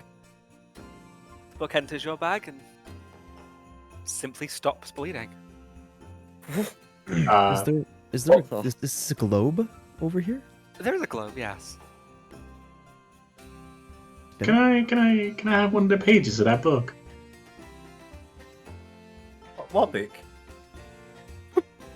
As you discuss that, you look at the globe. The globe has written above it, "Tell us, Mark," the name of the planet and the world you are on right now. It simply details the entire world. Ooh. That book, the one with the teeth that you just put away. I don't know what you're talking about. Maisie, we just watched you stab a book and put it in your bag. We're not gonna pretend this didn't happen. It wasn't a book. It was clearly a monster. I'm keeping the corpse for magic reasons. Oh. Phineas, as Is you're it- staring directly at them, could you roll a perception, please?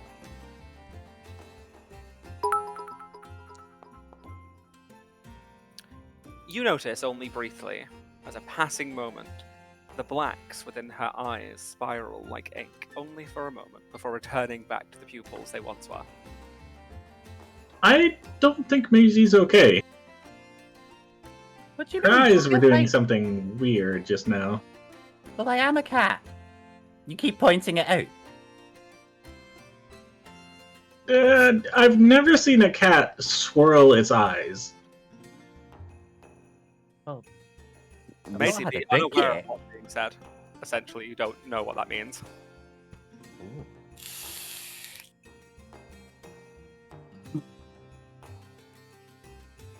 No, am I the only one worried about this? No, we should definitely all have a look at that book and make sure it's not gonna hurt you. Are you taking it for your familia? That's fine, but it could be dangerous. And as Phineas pointed out, I don't think cats do that with their eyes. How do I feel about this? You have an overwhelming urge to keep the book. No one's allowed to touch the book. This urge grows the more they ask. I mean, yes, we could all have a look at it together when we find the second floor. Throw a sidelong glance over to Phineas, like slightly nervous. Honestly, I'm okay with this, so long as I can get one of the pages. And is it okay if I maybe have some of that ooze that came out? It could have alchemical properties. Well, there's plenty over the frickin' table. Help yourself, my love. To confirm, there is. The table is essentially covered in. Oh, perfect. Oh God. I meant to go around. Are you genuinely Glad. taking fistfuls and job? I meant to go around. Apologies. Leaps onto the table. You're all very welcome to the book Ink Blood. So if you're picking up the ink blood, how are you doing it? What receptacle are you putting it in? Or are you simply taking a fistful of ink blood and putting it into your pouch? I have a. I don't believe I could use my alchemist supplies to. Yes, you like- could. Oh, perfect. I would like to do that. Okay, you use one of the bottles from your alchemy supplies, and you begin to fill it. Could you, and you're going to hate me. Oh, Oh gosh. Could you we'll do an acrobatic, that works. Could you roll an acrobatic, please? Oh dear. It was going to be a stealth, but like in my head it doesn't make, acrobatic makes more sense. Okay, let's do a counter roll.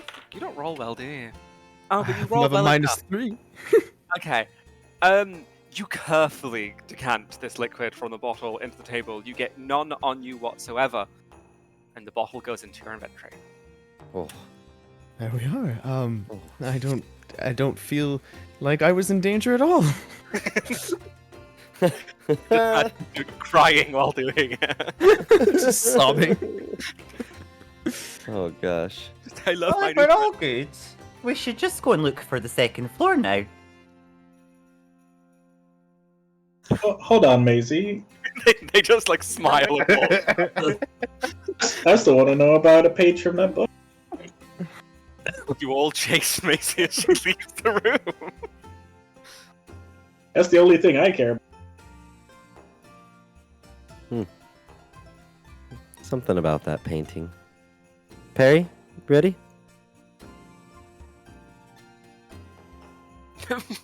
I just think, and then Perry was just stood there so absolutely back. completely. Was like, okay.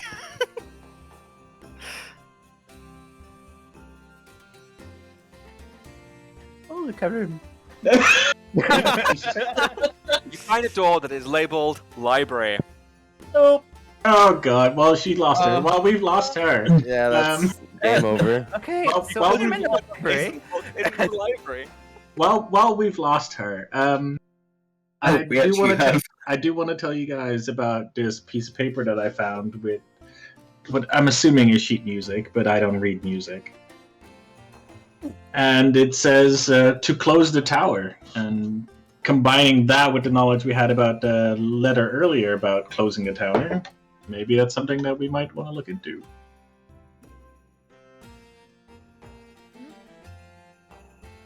I might be able to take a look at it. I will hand you the paper. See if you can figure out what it's like. If you can read it. Okay. I would like to. wait. Loso's Yeah. doing secrets. So, do you come here often? You know that this is the first time we've all been here. I know. I'm sorry. I'm just nervous. You know that nobody's found the first floor. How did nobody find the first floor? I think found their way through the first floor, right? That must be it. I mean, because they just opened the door and let us walk in here. I assume that that's The first what they- floor was not a secret, yeah. Yeah. Well- And apparently it was some kind of living quarters for a cult of the Yeah. divine. I'll certainly take a look at the sheet music now.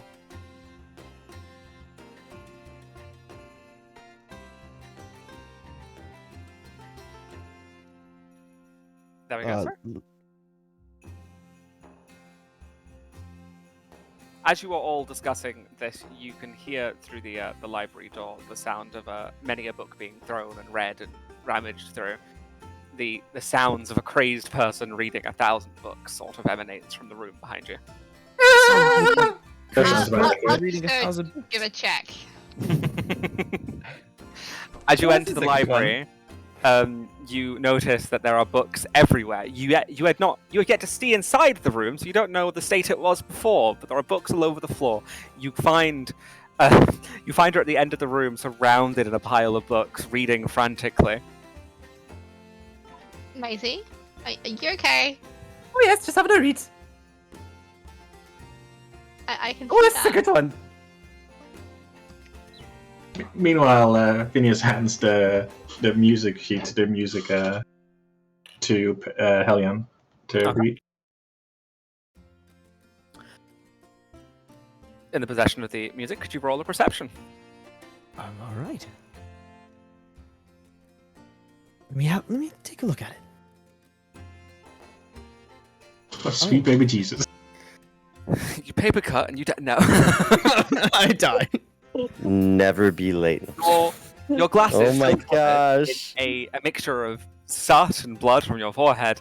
You find it so hard to read that you end up smearing the page with the many sots as you try to adjust your glasses and then go back to looking at the page itself. Oh, Oh my god. You Oh, hand, Helion. you hand the paper back to Phineas as Phineas notices there is now blood and soot on this paper. I couldn't make it out. No, I don't think anyone can make it out at this point, Helion. Sorry. I guess we're gonna go into the library and hope we find out anything useful there. I think we may have destroyed many of our clues so far. Let's You're doing really well. Oh, not allowed to He- roll Helion, anymore. It's okay. Come on, buddy. Let's You go. got this. I try to pick him up out of his despair and it'll be all right. Come on. Calling me Helion. As you enter the library, you all witness the same thing as I said before. It's full of books. These books seem to, most of them, as those noticed, as they step over them, seem to be marked with a similar substance that was found on the table that came from the book. And again, Moki is at the bottom of the room, basically surrounded by books and papers, reading frantically. Maisie, what are you reading? This is a good bit The good bit? of the book. Oh, what's it about? Never mind, I finished that one. Can you pass me that one over there? In doing so, you launch across the room. Recon picks one up with a green spine and hands it to Maisie. Thank you, darling. Does Recon notice anything when he hands the book to Maisie? Could you roll perception?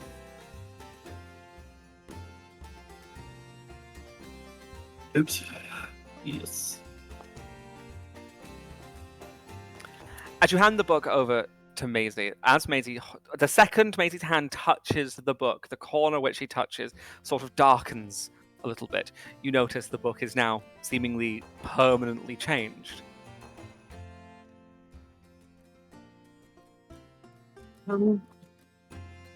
Recon picks up a book and just reads the first page and then hands it to Maisie. So the book is open while you hand it.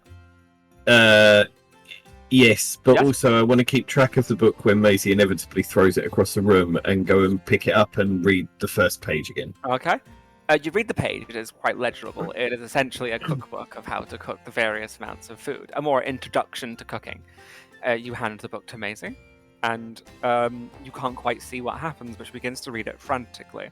She then launches the book and grabs a new one.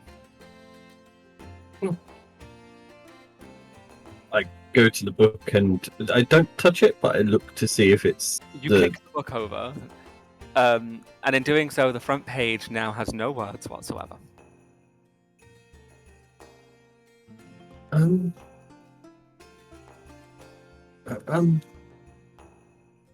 Maisie's deleting the books. What? I'm She's sorry. she's the books. I handed her a book. It had words in it, and now it's empty. That can't be right. She's unwriting them. Unwriting them? Are you unwriting books? Macy, are you... Macy? Macy's head is now filled with a whole bunch of new knowledge. Every book Macy has read is something now Macy knows. For as long as it is not world-destroying knowledge, Macy may claim to know a great many number of things. Oh. Is this a good thing? Macy, do you know how to read music? Despite the paper being completely ruined. I mean, probably. Launch another book behind me and pick up another one. Are you handing the paper to her? Handing the paper to her. Are you accepting? Yes, well, I assume that I don't really have much choice. Well, you can choose. You simply take the paper, glance at it for a second. The words, including the mess on the paper, vanishes immediately. The song imprinted in your mind. Whoa. Smart. Next book. You're consuming knowledge. What was the song that was on the sheet? Oh, something about an exit way. I don't know. Next book, please. Will you be able to play the song for us? Oh, I've never played anything in my life. I don't know. Would you be willing to try? No, Could I'm you- reading. Could you write it out on a fresh piece of paper so that our Listen, friend... what part of reading in a library don't you understand? Bring books again. All right, then. I don't know if this is how she is normally or not. Phineas just goes back to the desk and starts rummaging through the books and papers there. Yeah, we have no baseline, really. Could you roll a perception on the rummaging?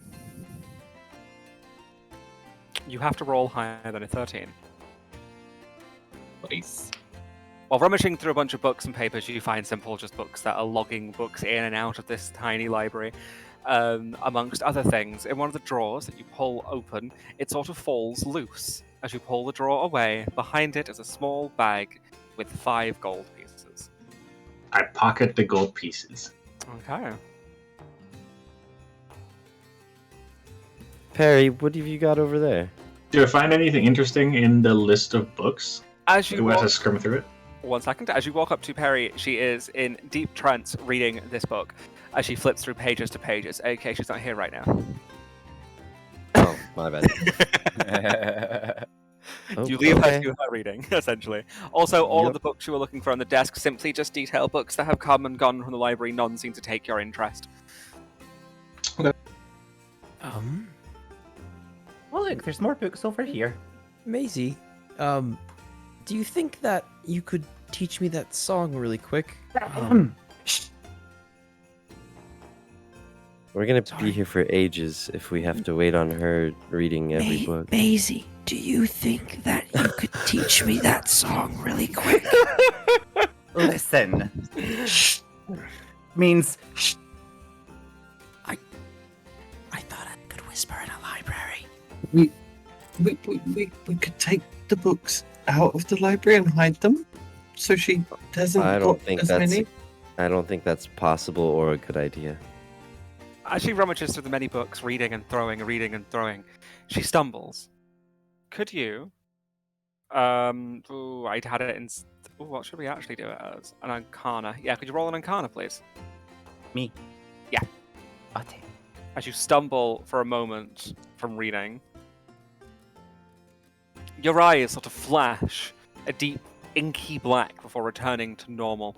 You feel the pressure in your brain to read books slowly loosen as a slight whisper sort of fills your head before becoming a dull nothingness.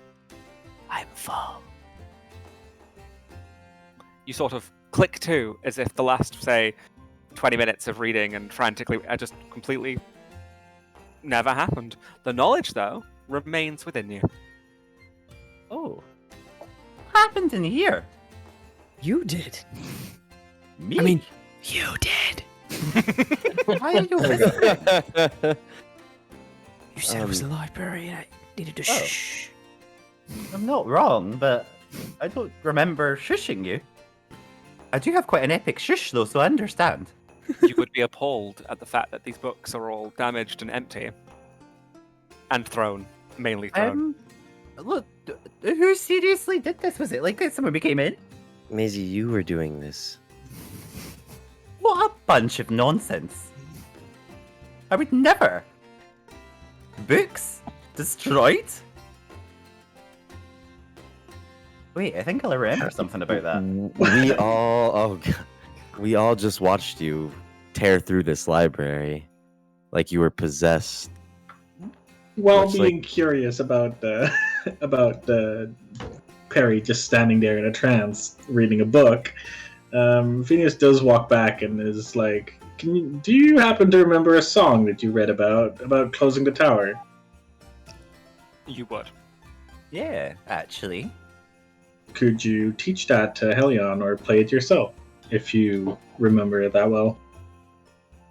Remember it. The translating it onto something playable might be interesting, but I'm willing to give it a go. Well, how about you guys figure that out while I figure out what the hell's going on with Perry, because that's not what she's like normally. Maisie, remember when you said that book was possessed? Yes. I think it may have affected your mind. Hmm. are you saying the book freaked her mind? I don't know, but I mean, look how she was acting from what we've seen. Well, I mean, she did stab a book, but it was to protect other books. Well, She what has was a this movie called for? Protecting books. No. I don't know anything about possessions or curses. I have just heard old wives, and I look around. Stories, old wives' stories. It's good. How would I feel about the book now in terms of if they ask to see it? You still feel compelled not to. Okay, then I'm just gonna keep quiet for now. Could we do the piano bit, please? Yeah, I'll certainly try.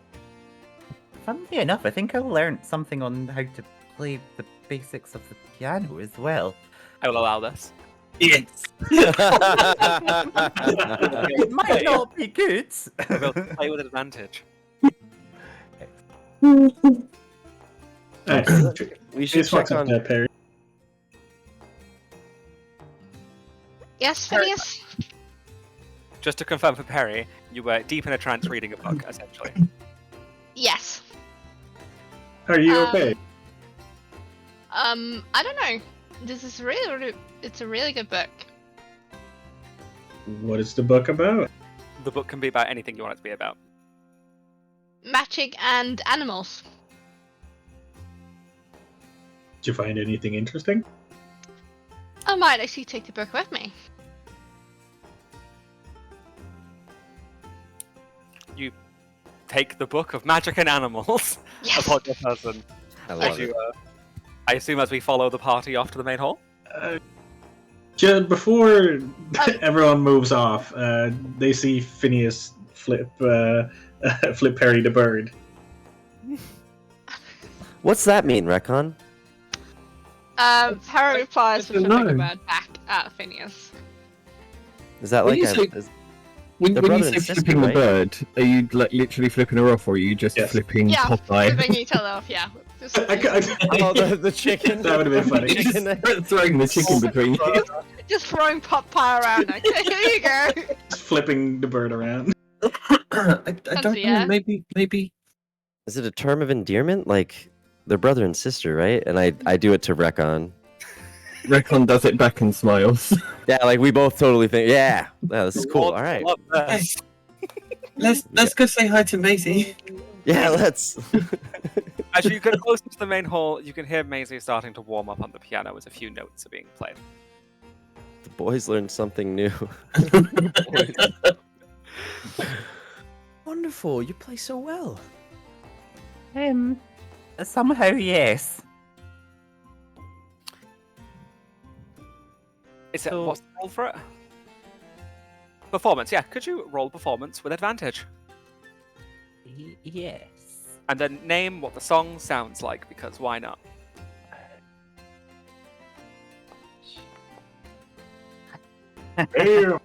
Whatever it is, you pay it perfectly. Oh. Think of some Final Fantasy dungeon end type music. That's what I'm going for. If I rolled that high, let's go. You place your hands in the air in a position to start playing. You sort of clear your throat before closing your eyes. Your hands suddenly have a life of their own as they dart across the piano at such a speed. The hall echoes with such orchestral music, as if more than one instrument is being played. You hear the shakes of the grinds of what feels like the room is moving and changing. Behind the statue of the divine, a large archway, not too unfamiliar to the one that opened a window, opens up, and now is the corridor behind it, of which you would walk through, is now visible. Behind that, on that, a large stone door begins to move as the stones contort and twist until there is a large opening to a larger part of this floor. As you continue to play, you hear a large snap and a click, signifying that you have opened the way. Oh, that took a bit more out of me than I thought there. Oh Jesus! Where'd you come from?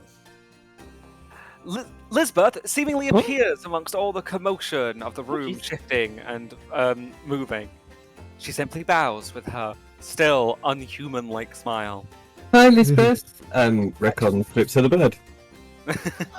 Oh, Stunned for a moment, sort of ignores it, but definitely acknowledges the action that was made. Congratulations! The lords and ladies of the tower commend you on finding the way. She slowly claps in a very robotic, unhuman-like manner before placing her hands in the air, not onto like when she first welcomed you. The lords and ladies would wish to speak to you before you continue on your journey. I recommend returning to the main hall, resting up, before we go further. Congratulations! You are the first of the council to make it this far. Ooh.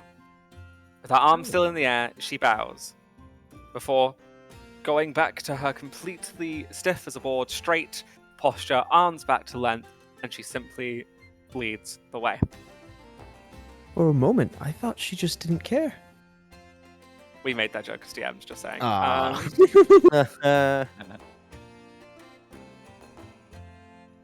Also, next session, the tokens will move in the direction that you're looking in. Recon has kind of like figured that the lack of response from her means that it probably wasn't the right move to make. hey, Reckon, I saw you did the thing, but I don't think she. I don't think that she liked it very much. I don't think she's all there. I think something's wrong with her. I can't quite put my finger on it though. I think before we do it again, we should probably ask Phineas and Harry what it means. Just in case, you know. It's got to be something good, right? It was between a brother and a sister. I've never had a brother or a sister. Same. Well, we'll figure it out. I'm glad, like, as a group of people, you're definitely not, like, super depressing or anything, because that'd be, like... bad.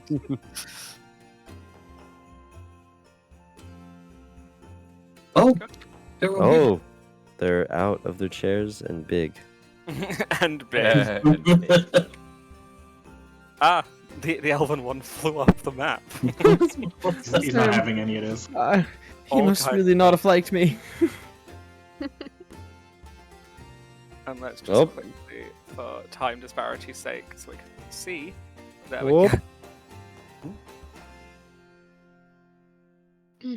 The five lords stand. Apparently, the elven one dances. The five lords stand over you. That tracks. All slowly clapping. The evil ones dance. No, they all slowly seem to be clapping as they bow as you enter. Oh. Ah. The dwarven leader simply states, "Congratulations. You have made it further than most. There is hope now for our world and the cause. Now, when the time comes, we will explore the next part of this grand tower and begin our true ascension through the Tower of Divinity." They simply all nod and look to each other and look to you. Unsure of what to do, I am going to start slowly clapping. And if no one else joins in, I'm going to awkwardly put my hands down. Leaf will take a knee and kind of like bow his head to the dwarven lord, just because he doesn't really know what else to do. Recon probably notices Helion clapping and starts clapping as well. The Triton Lord steps forward. "Soon there are others. I see them on their way. We have made great ground this day. Next we see you. Some may be here, some may not. But I believe in the end we'll do great things." He sort of waves his hand over the party, as the rest of the lords do so too. You would all notice the pins you were given with the dull colours that they were slightly gain a little bit of colour. He congratulates you all on becoming fledglings of the houses you chose. Woo! Woo! The human lord doesn't do this because no one chose their house. Just saying. But that's like, you know. That's fine. But he's not bitter about it. It's a basic. I say this, no one listens to me. Anyway. And with this, you are escorted back to the rooms where the food is laid out, and you are told to rest up till another day. And with that, that will be the end of today's session. Our first ever Tower of Divinity session. I've learned an awful lot. I think we've all both learned an awful lot about like how to run this campaign properly.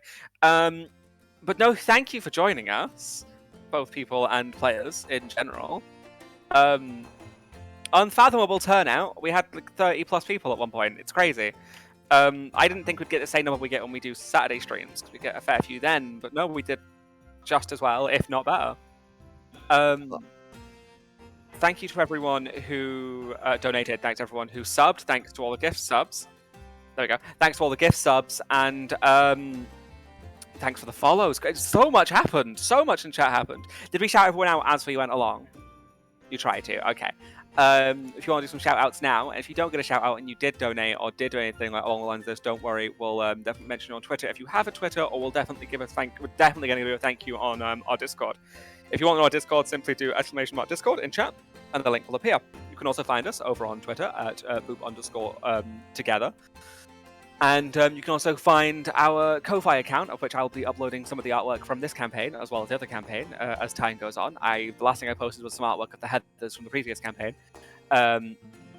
Also, we now have a ability to subscribe to us via Ko-Fi, as it helps us directly, as we get a lot more of it than we do Twitch. It also helps free up some time my end to create and write, as well as Neil.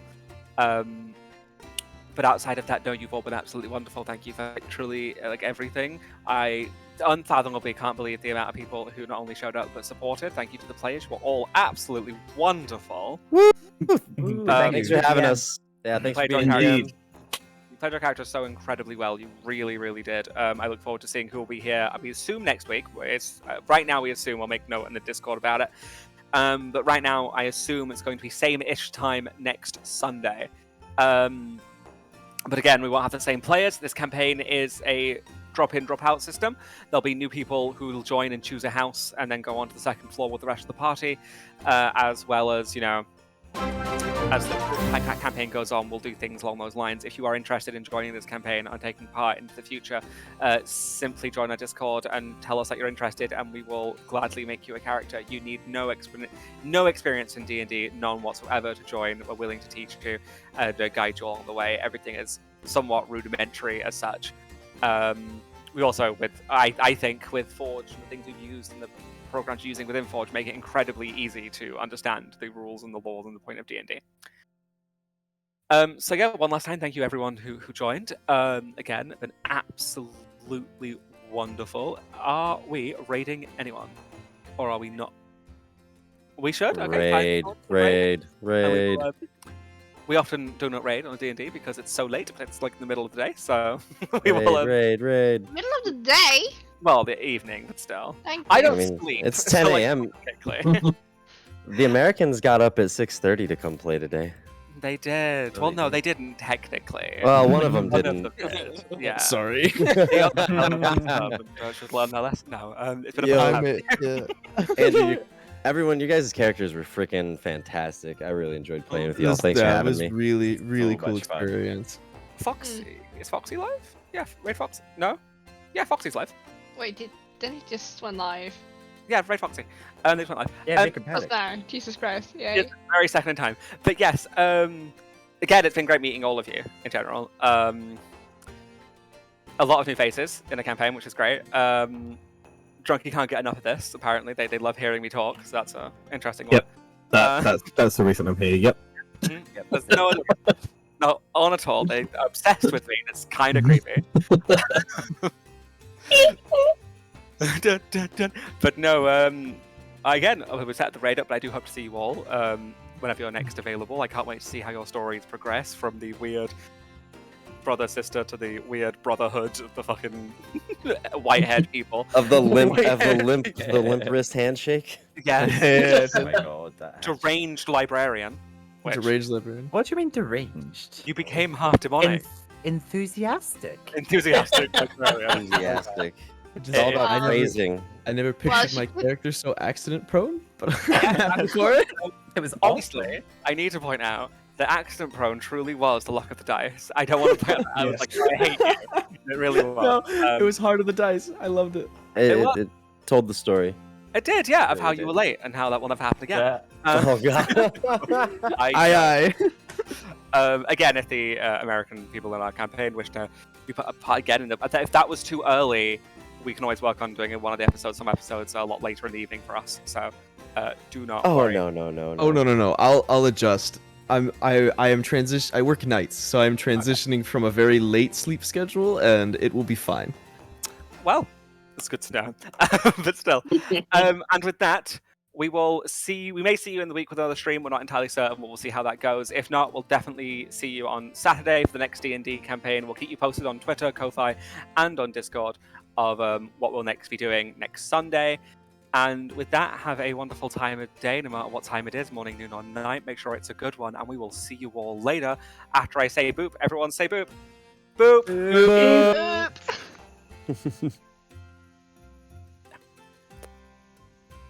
And we've raided.